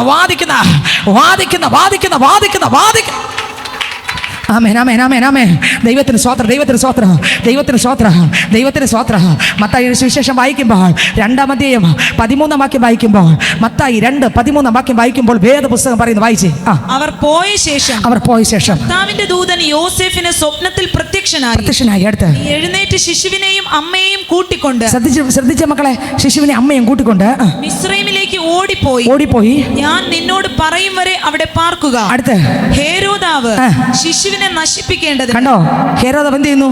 ശിശുവിനെ നശിപ്പിക്കേണ്ടതിന് അവനെ അന്വേഷിപ്പാൻ ഭാവിക്കുന്നു എന്ന് പറഞ്ഞു. മക്കളെ, ശിശുവിനെ കൊല്ലാൻ ഭാവിക്കുകയാണ്. അടുത്ത വരി യേശുവിനോട് പറഞ്ഞു. അടുത്ത വരി, അവൻ എഴുന്നേറ്റ് ശിശുവിനെയും അമ്മയെയും മതി സ്വത്രം ഭാവിക്കുന്നു എന്ന് പറഞ്ഞുല്ലേ. പക്ഷേ യേശുവിനെ കൊല്ലാൻ ഇവന്മാര് ഭാവിച്ചപ്പോൾ ലൂക്കോസ് 4:16 വാക്യം വായിക്കുമ്പോൾ അതിനകത്ത് എഴുതിയിരിക്കുന്നു, യേശുവിനെ കുഞ്ഞായിരിക്കുമ്പോൾ തന്നെ കൊല്ലാൻ, പുറകെ നടന്ന് കൊല്ലാൻ പലരും പദ്ധതി ഒരുക്കി, കെണി ഒരുക്കി, വാദിച്ചു, വെല്ലുവിളിച്ചു, പുറകെ പോയി. എന്നാൽ ലൂക്കോസ് 4:16 വായിക്കുമ്പോൾ വേദപുസ്തകം പറയുന്നു, യേശു വളർന്നു. വായിച്ചേ. അവൻ വളർന്ന നസ്രയത്തിൽ വന്നു. കേട്ടോ, യേശു ക്രിസ്തു വളർന്ന. കണ്ടോ, മറ്റവര് തകർക്കാൻ നോക്കിയപ്പോൾ യേശു ക്രിസ്തുവിനെ കൊല്ലാനും നശിപ്പിക്കാനും നോക്കിയപ്പോൾ കൊല്ലാൻ പറ്റില്ല. യേശു എന്ത് ചെയ്തു? വളർന്നു. തിരിച്ചെവിടെ വന്നു? നസ്രത്തിൽ വന്നു. യേശുവിനെ വളർത്തില്ല എന്ന് പറഞ്ഞ ആൾക്കാരുടെ നടുവിൽ യേശു വളർന്നു, യേശു വലുതായി. യേശുവിനെ സ്വത്രം ധ്യാനിച്ചതാണ്. 1, അവൻ വിശ്വസ്തനായിരുന്നു. 2, പ്രമാണം സൂക്ഷിക്കുന്നവനായിരുന്നു. വചനം വിട്ട് ഇടം വലം തിരിയത്തില്ല. 3, എപ്പോഴും പ്രാർത്ഥിക്കുന്നവൻ. അവനെ തകർക്കാൻ കഴിഞ്ഞില്ല. അപ്പോ സ്വത്രം ഈ പറഞ്ഞവരുടെ നടുവിൽ എന്ത് സംഭവിച്ചെന്ന് വായിച്ചേ. എന്നാൽ ദാനിയേൽ ദാര്യാവേശിന്റെ വാഴ്ചയിലും പാർസി രാജാവായ കോരേശിന്റെ വാഴ്ചയിലും ശുഭപ്പെട്ടിരുന്നു. ബാബേൽ രാജാവായ ബേൽഷസറിന്റെ 1-ാം ആണ്ടിൽ ദാനിയേൽ ഒരു സ്വപ്നം കണ്ടു. 3 പേരുടെ വാഴ്ചയിൽ ആര് ശുഭപ്പെട്ടിരുന്നു? ആര്? 3 പേരുടെ, കൂടുതൽ പറയുന്നില്ല, 3 പേരുടെ വാഴ്ചയിൽ ആര് ശുഭപ്പെട്ടിരുന്നു? എടാ, നിന്നെ തകർക്കാൻ നോക്കിയാൽ നിന്നെ വിളിച്ചത് ആരാ? എന്നെ വിളിച്ചവൻ ഉണ്മയുള്ളോൻ കണ്ണിൻ മണി പോലെ കാത്തിടുമേ അന്ത്യം വരെ താങ്ങി നടത്തിടു പൊൻകരത്താൽ ആഴലേറും ജീവിത മരുവിൽ നീ തളരുകയോ ഇനി സഹജേ ആഴലേറും ജീവിത മരുവിൽ നീ തളരുകയോ. ഹല്ലേലൂയ. ലൂക്കോസ് 13:31 വായിക്കുമ്പോൾ അതിനകത്ത് 31-32 വാക്യം വായിക്കുമ്പോൾ യേശുവിനെ കൊല്ലാൻ കുഞ്ഞുനാളിലെ ശത്രു പദ്ധതി ഒരുക്കി. യേശു ഓരോ സെക്കൻഡ് വളർന്നുകൊണ്ടിരുന്നു. ഒരിക്കൽ യേശുവിൻ്റെ അടുക്കൽ വന്ന് പറയുകയാണ്, വായിച്ചേ. നാഴികയിൽ തന്നെ ചില പരീശന്മാർ അടുത്തു വന്നിട്ട് ഇവിടം വിട്ട് പൊയ്ക്കൊള്ളുക ഹേരോദാവ് നിന്നെ കൊല്ലുവാൻ ഇച്ഛിക്കുന്നുവെന്ന്. കണ്ടോ, ഹേരോദാവ് എന്ത് ചെയ്യാൻ പോകുന്നു? കൊല്ലാൻ ഇച്ഛിക്കുന്നു അവനോട് പറഞ്ഞു. നമ്മളോട് പറഞ്ഞ അന്ന് ചൂരച്ചെടി ചുവട്ടില് നിന്നെ ഉണ്ടല്ലോ ആ വഴിയെ പോരുത്, പോക്കാണ് എന്ന് പറഞ്ഞാൽ പ്രാർത്ഥനയൊക്കെ കൊണ്ട് മാറ്റി വെച്ചിട്ട് പറയും പോലീസ് സ്റ്റേഷനിൽ ചെന്ന് ഒരു കേസും കൊടുത്ത് നമ്മൾ എന്ത് ചെയ്യും? പോക്ക് കേസൊന്ന് പേടിച്ച് ഉറക്കമുണ്ടോ? വീട് മാറാൻ നോക്കൂല്ലേ? ആണോ അല്ലേ? യേശു പറഞ്ഞ മറുപടി നോക്ക്, ഇതിന്ന് കത്തണം നിന്റെ അകത്ത്. എനിക്ക് നിനക്കും വിളിയുണ്ടെങ്കിൽ ഒരു ചുക്ക് നടക്കൂലെന്ന്. ഓഹോ, യേശുവിനെ കൊല്ലാൻ വരുന്നൊന്നും അന്വേഷിക്കുന്നൊന്നും ഒക്കെ പദ്ധതി ഇട്ട് യേശു പറഞ്ഞ മറുപടി നോക്കിയേ, വായിച്ചേ. നിങ്ങൾ പോയി ആ കുറുക്കനോട്, നിങ്ങൾ പോടാ. പറഞ്ഞു വിട്ടില്ലേ അവൻ്റെ പേരെന്തോന്നാ? നിങ്ങളാരും ആരെയും വിളിച്ചു കളയില്ല, അടി ഉറപ്പാണ്. എന്നിട്ട് പറയല്ലേ സിസ്റ്റർ അന്ന് കുറുക്കനെന്ന് പറഞ്ഞുകൊണ്ട് ഞാൻ പോയി പറഞ്ഞ് അടി വാങ്ങി പിടിച്ച് എല്ലാ ആവശ്യത്തിനും. വായിച്ചേ, ഒന്നുകൂടെ വായിച്ചേ, തൊട്ട് മുകളിൽ 31 ഒന്നുകൂടെ വായിച്ചേ. 31 വായിച്ചു. നാഴികയിൽ തന്നെ ചില പരീശന്മാർ അടുത്ത് വന്ന് നമ്മൾ വീട് വിടും, അല്ലെങ്കിൽ സ്ഥലം മാറും, അല്ലെങ്കിൽ കേസാവും, അല്ലെങ്കിൽ എന്തെങ്കിലുമൊക്കെ സംരക്ഷണമൊക്കെ ഒരുക്കി വെക്കും. നമ്മൾ വേറെ ഒന്നും തിരിഞ്ഞു പിരിഞ്ഞ് നോക്കൂല. ആദ്യം ഇതൊക്കെ അങ്ങ് ചെയ്ത് നമ്മൾ ഒരുക്കി വെക്കും. പക്ഷേ യേശു അങ്ങനെ അല്ല. അപ്പനുള്ള മക്കൾക്ക് ഒരു ഉറപ്പ്. ഓഹോ, അപ്പനറിയാതെ ഒന്ന് നിലത്ത് വീഴണം എങ്കിൽ എൻ്റെ ദൈവം അറിയാതെ ഒന്നും സംഭവിക്കയില്ലെന്ന് ഉറപ്പുള്ളൊരു ദൈവമായതല്ലേ പറയും. ആമേൻ, ഹല്ലേലൂയ. എടാ, അദൃശ്യ മണ്ഡലത്തിൽ നിനക്ക് കാണാൻ പറ്റാത്ത മണ്ഡലത്തിലുണ്ടല്ലോ കോടി കോടി ദൂത സൈന്യത്തെ എൻ്റെ ദൈവം കാവലാക്കിയിട്ടുണ്ട്. നിന്റെ കാൽ കല്ലിൽ തട്ടി പോകാതിരിക്കേണ്ടതിന് അവൻ നിന്നെ കൈകളിൽ വഹിച്ചു കൊള്ളും. വായിച്ചെടുത്തവർ യേശു പറഞ്ഞ മറുപടിയാണ് എനിക്കും നിങ്ങൾക്ക് അകത്തിറങ്ങാൻ. നിങ്ങൾ പോയി ആ കുറുക്കനോട്. നമ്മളെ കൊല്ലുമെന്ന് പറഞ്ഞാൽ എന്ത് ചെയ്യും? ഒന്നേ വീട് മാറും, അല്ലെങ്കിൽ റൂട്ട് മാറി സഞ്ചരിക്കും, അല്ലെങ്കിൽ എന്തെങ്കിലുമൊക്കെ കാര്യങ്ങൾ ബന്ധപ്പെട്ട വില്ലന്മാരോട് എല്ലാവരും നമ്മൾ ബന്ധുക്കളിൽ അങ്ങനെ ആരെങ്കിലും ഉണ്ടെങ്കിൽ പറയും, ചേട്ടാ അണ്ണ അങ്ങളെ ആൻറ്റി നിന്നെയൊക്കെ പറഞ്ഞു കേൾക്കും, ഞാൻ ഒളിവിലിരിക്കാം, നിങ്ങൾ സൂക്ഷിച്ച് ഒന്ന് വിരട്ടിയൊക്കെ മീശയൊക്കെ മുറുക്കി ഒന്ന് വിരട്ടിയൊക്കെ. നമ്മൾ അങ്ങനെയൊക്കെ പറയൂലേ? ഏലിയാവ് പോലും അവിടെ ചൂടിരുന്ന് മരിച്ചാൽ മതി ഇലിസബേലിൻ്റെ വാക്കുകൾ ഇവിടെ യേശു പറഞ്ഞു, എനിക്ക് നിന്റെ അകത്ത് വരേണ്ടതെന്നാണ് പറയുന്നത്. ഇത് വേണം വരാൻ. ആ കുറുക്കനോട് പോയി പറ. അടുത്ത വരി, ഞാൻ ഇന്നും നാളെയും. എടാ, ഞാൻ ഇന്നും നാളെയും ഭൂതങ്ങളെ പുറത്താക്കുകയും രോഗശാന്തി വരുത്തുകയും 3-ാം നാളിൽ സമാപിക്കുകയും. എടാ, ഒരു 3-ാം നാളുണ്ടടാ, അന്നേ ഇത് സമാപിക്കൂ. എൻ്റെ ദൈവം എന്നെ ഏൽപ്പിച്ചു വിട്ട ഒരു ഡ്യൂട്ടി ഉണ്ടടാ. ആമേൻ. മാനവജാതിക്ക് വേണ്ടി മരണം കൈവരിക്കാൻ സ്വോത്രം. അമ്മേ, എൻ്റെ പിതാവിൻ്റെ ഇഷ്ടം ചെയ്യുന്ന ഡ്യൂട്ടി ഏൽപ്പിച്ച് എന്നെ അയച്ചതെന്ന് എനിക്ക് നല്ലവണ്ണം അറിയാവടാ. ആ ഡ്യൂട്ടി തികയ്ക്കാതെ എന്നെ തൊടാൻ നിനക്ക് കഴിയത്തില്ലടാ. എടാ, ആ കുറുക്കനോട് പോയി പറയടാ, ഒരു 3-ാം ദിവസം ഉണ്ടെന്ന്. കല്ലറകളെ പൊളിച്ചിട്ട് ഞാൻ വെളിയിൽ വരുന്നൊരു ആമേൻ. നീ പറഞ്ഞെന്ന് പറഞ്ഞ് പേടിക്കുന്നവനല്ല ഞാൻ. നീ പറഞ്ഞെന്ന് പറഞ്ഞ് ശുശ്രൂഷ നിർത്തുന്നവനല്ല ഞാൻ. നീ പറഞ്ഞെന്ന് പറഞ്ഞ് പ്രസംഗം നിർത്തുന്നവനല്ല ഞാൻ. നീ പറഞ്ഞെന്ന് പറഞ്ഞ് പ്രാർത്ഥന നിർത്തുന്ന ആളല്ല ഞാൻ. ഇത്രയൊക്കെ മനസ്സിലായി? എടാ, ഇന്നും ഞാൻ പ്രവർത്തിക്കും, നാളെയും പ്രവർത്തിക്കും. എനിക്കറിയാം എൻ്റെ ദൈവം ആരെന്ന്. നമുക്കറിയാം നമ്മൾ ആരാധിക്കുന്ന ദൈവം. ആ കുറുക്കനോട് പോയി, ഒറ്റ മനുഷ്യരെ അങ്ങനെ വിളിക്കല്ലേ, യേശു പറഞ്ഞ വരി. ആ കുറുക്കനോട് പോയി പറ. പ്രശ്നം വരുമ്പോൾ അകം കൊണ്ട് പറ, ദുഷ്ട. യേശു ഒരു വരി പറഞ്ഞിട്ടുണ്ട്. മറ്റവനോട് പറയാൻ ആ കുറുക്കനോട് പോയി പറ. ഞാനും പറയുന്നു, യേശുവിൻ്റെ നാമത്തിൽ ഇരുട്ടെ നിൻ്റെ മനസ്സിലിരിക്കേ ഉള്ളൂ. ഈ തിളയ്ക്കുന്നതുണ്ടല്ലോ, നീ ഇറക്കി വച്ചോ. എനിക്ക് വേണ്ടി നീ തിളപ്പിച്ചതൊന്നും നടക്കാൻ പോകുന്നില്ല. ആമേൻ, ആമേൻ. ഓ, തീയിൽ കുരുത്തതിനെ വെയിലത്ത് വാടില്ല കേട്ടോ. തീയിൽ കുരുത്തതിനെ തകർക്കാൻ ഒരു ശക്തിക്കും കഴിയത്തില്ല. ഓ, പോയി പറ. അടുത്തവർ വായിച്ച ടക്കനെ വായിച്ചേ. ഞാൻ ഇന്നും നാളെയും ഭൂതങ്ങളെ പുറത്താക്കുകയും രോഗശാന്തി വരുത്തുകയും മൂന്നാം നാളിൽ സമാപിക്കുകയും ചെയ്യും. മൂന്നാം നാളിൽ സമാപിക്കുക. ശ്രദ്ധിച്ചു കേട്ടെ. ഒന്നാമത് യേശുവിനെ തെരഞ്ഞു വന്ന ആരാ മക്കളെ? ശ്രദ്ധിച്ചേ. ഒന്നാമത് യേശുവിനെ തെരഞ്ഞു വന്നതാരാ? വിദ്വാൻമാർ. പറഞ്ഞേ. ഒന്നാമത് യേശുവിനെ തെരഞ്ഞു വന്നതാരാ മക്കളെ? വിദ്വാൻമാർ. എന്നിട്ട് യേശുവിനെ മാത്രം ആരാധിച്ചു. ആ നാമത്തിന് മുമ്പിൽ എല്ലാവരുടെ മുഖവും മുട്ടും എന്ത് ചെയ്യും? മടങ്ങും. അപ്പോൾ ഒന്നാമത് വിദ്വാൻമാർ വന്നു, ആരാധിച്ചു. ആരൊക്കെ ഇറങ്ങി നിന്ന് ആരാധിച്ചു മക്കളെ? ആര് പറയും? ആരൊക്കെ ഇറങ്ങി നിന്ന് ആരാധിച്ചു? ദൂതന്മാർ മുഴുവൻ ഇറങ്ങി നിന്ന് ആരാധിച്ചു. 2, സ്തോത്രം, ആരാധിക്കാൻ വിദ്വാൻമാർ അന്വേഷിച്ചു, ആരാധിച്ചു, സന്തോഷത്തോടെ തിരിച്ചു പോയി. 2, യേശുവിനെ അന്വേഷിച്ചു വന്ന ആര് മക്കളെ? പറ. ആര് വന്നേ? ഹെരോദാവ്. എന്തിനാ വന്നേ? കൊല്ലാൻ, നശിപ്പിക്കാൻ. പറ്റിയോ? വന്നിട്ട് പറ്റിയില്ല. യേശു എന്താ പറഞ്ഞു വിട്ടെ? ആ കുറുക്കനോട് പോയി. എല്ലാ മക്കളും ശ്രദ്ധിക്കോ എന്താന്ന് പറഞ്ഞേ? ആ കുറുക്കൻ. അപ്പം നിങ്ങൾക്ക് പ്രശ്നം വരുമ്പോൾ, നിങ്ങൾക്ക് മക്കളെ ഞാൻ പറഞ്ഞു തരട്ടെ, നിങ്ങൾക്ക് പ്രശ്നം വരുമ്പോൾ, നിങ്ങൾക്ക് പ്രതിസന്ധി വരുമ്പോൾ, ഭാരം വരുമ്പോൾ, തീർന്നെന്ന് ശത്രു പറയുമ്പോൾ, എല്ലാം അവസാനിച്ചെന്ന് പറയുമ്പോൾ നിങ്ങൾ പറയണം, ഇല്ലടാ, നിങ്ങളല്ല എന്നെ വിളിച്ചത് യഹൂദ ഗോത്രത്തിലെ സിംഹവും ദാവീദിന്റെ വേരും സമാധാന പ്രഭു, ഇരുന്നവനും ഇരിക്കുന്നവനും ആരംഭവും അവസാനമായിട്ടുള്ള ദൈവമാണ്. മക്കൾ പറയണം, ആരംഭവും അവസാനമായിട്ടുള്ള ദൈവമാണ് എന്നെ വിളിച്ചത്.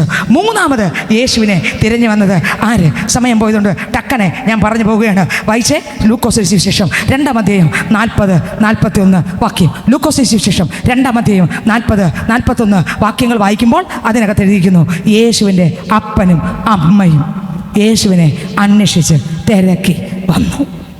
ആര് വന്നു? ഒന്നാമത് ആര് മക്കളെ വന്നേ? ഒന്നാമത് ആര്? ഇവരെ ഒരിക്കലും മറക്കൂല ഈ മെസ്സേജ്. ഒന്നാമത് എവിടെ ആരാ വന്നേ? വിദ്വാൻമാർ. വിദ്വാൻമാർ എന്തിനാ വന്ന മക്കളെ? ആരാധിച്ച് തിരിച്ചു പോയി. ആരാധിക്കാൻ കൂടെ ആരുണ്ടായിരുന്നു? പള്ളിക്കാരെങ്കിലും ഉണ്ടായിരുന്നോ? കൂടെ നിൽക്കാന്ന് പറഞ്ഞവരുണ്ടായിരുന്നോ മക്കളെ?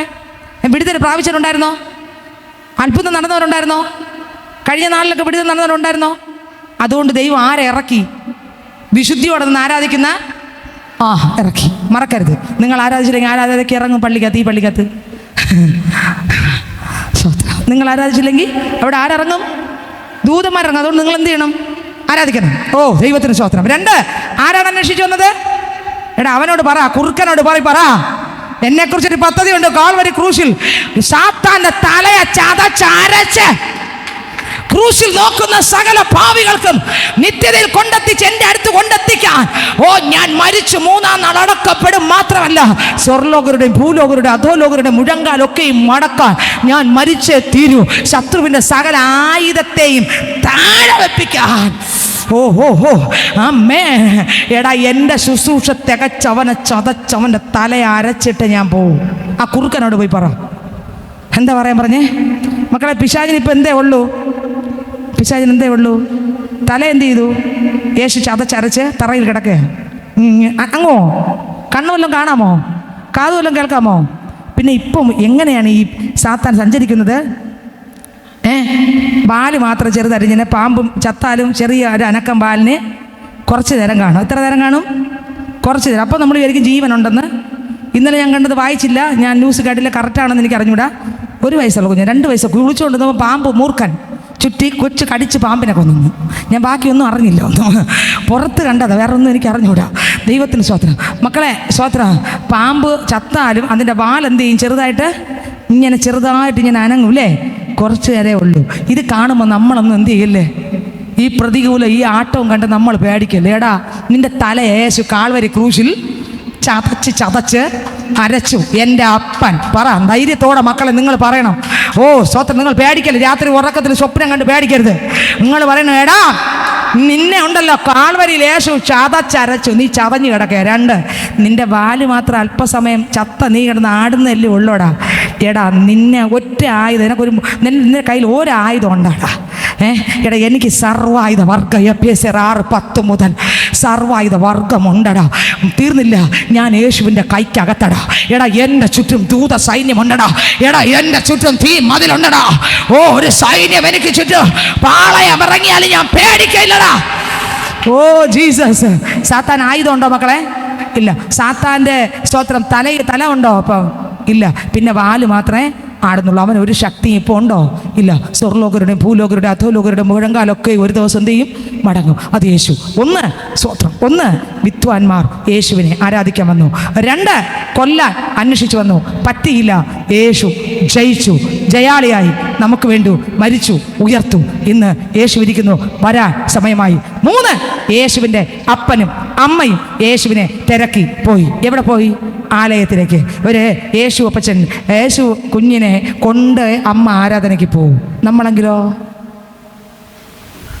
നമ്മൾ ആരാധനയ്ക്ക് പോകുമ്പോൾ നമ്മളെ മക്കൾ ഇന്ന് ക്ലാസ്സിന് പോയേ, ഇനി എക്സ്ട്രാ ക്ലാസ് ഉണ്ട്, അവിടെ പോയിട്ട് പഠിച്ചിട്ട് വാ. അവിടെ പോയിട്ട് യേശുവിൻ്റെ അമ്മ യേശുവിനെ കൊണ്ടേ പോയുള്ളൂ. സ്തോത്രം. യേശുവിൻ്റെ അമ്മ യേശുവിനെ കൊണ്ട് പള്ളിയിൽ പോയി. എൻ്റെ നിങ്ങളുടെ മക്കൾ യേശുവിനെ കാണണം. നമ്മൾ മാത്രം. ഇന്നലെ കേട്ടു പ്രസംഗത്തിൽ, നമ്മൾ മാത്രമല്ല, നമ്മളെ മക്കൾ അവർക്ക് വേറെ ഒന്നും കൊടുക്കാൻ പറ്റിയില്ലെങ്കിലും യേശുവിനെ കൊടുത്താൽ അവരേതറ്റം വരെ പോയാലും അവരിലൂടെ ദൈവം ചെയ്യും. അവരെ ആരാധിക്കാൻ ഇരുത്തണം. ഇന്ന് നമ്മൾ സഭ ആരാധനയോ അല്ലാത്ത ഉപവാസ പ്രാർത്ഥനയോ ആരാധനകളോ ഒന്നും പരിഗണിക്കാറില്ല, ഗണ്യമാക്കാറില്ല. പേര് ക്രിസ്ത്യാനി. അർത്ഥം പോലും നമുക്ക് അറിഞ്ഞൂടാ. അതിൻ്റെ അർത്ഥം പോലും അറിഞ്ഞൂടാ. തുപ്പി എറിയുന്ന കറിവേപ്പിനെ പോലെ എനിക്ക് സ്വത്രം മിച്ചം വരുന്ന സമയം കർത്താവേ നിനക്ക് വേണമെങ്കിൽ തരാം എന്നിരിക്കുന്ന കുരുടരല്ലേ ഞാനും നിങ്ങളും. നോക്ക്, അങ്ങനെയുള്ള ആരാധന ദൈവം പ്രസാദിക്കത്തില്ല. യേശുവിനെ കൊണ്ട് ആലയത്തിൽ അമ്മയും അപ്പനും കൊണ്ടുപോയി ആലയത്തിനകത്ത് ആരാധിച്ച്, അപ്പനും അമ്മയും കരുതി ഈ മോൻ ഇവരൊക്കെ നമ്മുടെ കൂടെ വന്നവരോട് കൂടെ കാണുമെന്ന് പറഞ്ഞ് 1.5 ദിവസം വഴി യാത്ര സഞ്ചരിച്ചു. തിരിച്ചു വന്നു, കാണാനില്ല. യേശുവിനെ കാണാനില്ലെന്ന് കണ്ടിട്ട് യേശുവിൻ്റെ അപ്പനും അമ്മയും കൂടെ എന്ത് ചെയ്തു? തിരികെ പോയി. വായിച്ചേ സ്വത്രം ലൂക്കോസ് 2:40-41 വായിക്കും. പൈതൽ വളർന്നു, ജ്ഞാനം നിറഞ്ഞു, ആത്മാവിൽ ബലപ്പെട്ടു പോന്നു. നോക്കിയേ, യേശുവിൻ്റെ അടുത്ത് യേശു അവരുടെ കൂടെ ഇല്ല എന്ന് അപ്പനും അമ്മയ്ക്ക് 1.5 ദിവസം കൊണ്ട് മനസ്സിലായി. നമുക്ക് 10 വർഷമായാലും 15 വർഷമായാലും ഇവർ ഹൃദയത്തിൽ നകന്നു പോയത്, കർത്താവിനോടുള്ള പറ്റിയിരുന്ന ഹൃദയം മാറിയത് അപ്പനും അമ്മയും കണ്ടുപിടിക്കത്തില്ല. ആരാധനയ്ക്കകത്തില്ല, പ്രാർത്ഥനയ്ക്കകത്തില്ല, സഭയ്ക്കകത്തില്ല, ശുശ്രൂഷയ്ക്കകത്തില്ല, ദൈവവചന വായനയില്ല, പ്രാർത്ഥനയില്ല, അതൊന്നുമില്ല. ഒരുപാട് അപ്പനും അമ്മയ്ക്കും അവരെ കണ്ടുപിടിക്കാൻ പോലും പറ്റുന്നില്ല. അകന്നു പോകുമ്പോൾ അമ്മയ്ക്കും അപ്പനും ശ്രദ്ധയുണ്ടായിരുന്നു യേശുവിനെ കുറിച്ച്. ഇന്ന് ഇതിനകത്തിരിക്കുന്ന മാതാവേ, പിതാവേ, നമ്മുടെ മക്കളെക്കുറിച്ച് നമുക്കൊരു ശ്രദ്ധ വേണം, ഒരു കണ്ണ് വേണം, ഒരു ചിന്ത വേണം, ഒരു വിചാരം വേണം, ഒരു വാക്ക് വേണം, ഒരു പ്രവൃത്തി വേണം. വിട്ടുകളയല്ലേ. നോക്കിക്കേ, ഇവിടെ എഴുതിയിരിക്കുന്നു യേശുവിൻ്റെ അപ്പനും അമ്മയും സ്വത്രം പോയി. വായിച്ചിട്ടങ്ങനെ വായിച്ചേ. ദൈവകൃപയും അവന്റെ മേൽ ഉണ്ടായിരുന്നു. അടുത്ത് അവന്റെ അമ്മയപ്പന്മാർ ആണ്ടുതോറും പെസഹ പെരുന്നാളിന് യെരൂശലേമിലേക്ക് പോയി. അവന് 12 വയസ്സായപ്പോൾ അവർ പതിവ് പോലെ പെരുന്നാളിന് പോയി. പെരുന്നാൾ കഴിഞ്ഞ് മടങ്ങി പോരുമ്പോൾ ബാലനായ യേശു യെരൂശലേമിൽ താമസിച്ചു. നിന്നോട് കൂടെ യേശു ഉണ്ടെന്ന് ഉള്ള ഉറപ്പ് നീ പ്രാപിക്കണം. യേശു നമ്മുടെ കൂടെ ഉണ്ട് എന്നുള്ള, യേശു ഉണ്ടെന്നും നമ്മുടെ മക്കൾ നമ്മൾ കണ്ടുമുട്ടി യേശുവിനെ അവർ കണ്ടുമുട്ടണം എന്നുള്ള ഉറപ്പും പ്രാപിക്കണം. 3 പേരെ പറഞ്ഞു, ഞാൻ ഇനി അടുത്ത് പ്രാർത്ഥിക്കാൻ പോകുകയാണ്. 1 വിദ്വാൻമാർ യേശുവിനെ കണ്ടു, ആരാധിച്ചു. 2 സ്വത്രം കൊല്ലാൻ വേണ്ടി വന്നു, പക്ഷെ നടന്നില്ല. 3 ആരാധിക്കാൻ അന്വേഷിച്ചതാരാ? അപ്പനും അമ്മയും. നമ്മുടെ മക്കൾ യേശുവിൽ നിന്ന് നഷ്ടപ്പെട്ടു പോകരുത്. അന്ത്യം വരെ മറ്റൊന്നും കൊടുക്കാൻ പറ്റിയില്ലെങ്കിലും നമ്മൾ ആരെ കൊടുക്കണം? യേശുവിനെ കൊടുക്കണം. ശ്രദ്ധിച്ചേ, ഒരുപാട് പേർ സ്വത്രം ഈ ലോകത്തിലുള്ള ഭൗതിക നന്മയ്ക്ക് വേണ്ടി യേശുവിൻ്റെ അടുത്ത് വന്നു. എന്നാൽ വിലയുള്ള യേശുവിനെ അല്ല അനേകർ ആഗ്രഹിച്ചത്, വിലയില്ലാത്തതിനെ ആഗ്രഹിച്ചു. ഇന്ന് നമ്മൾ ആരെ ആഗ്രഹിക്കും?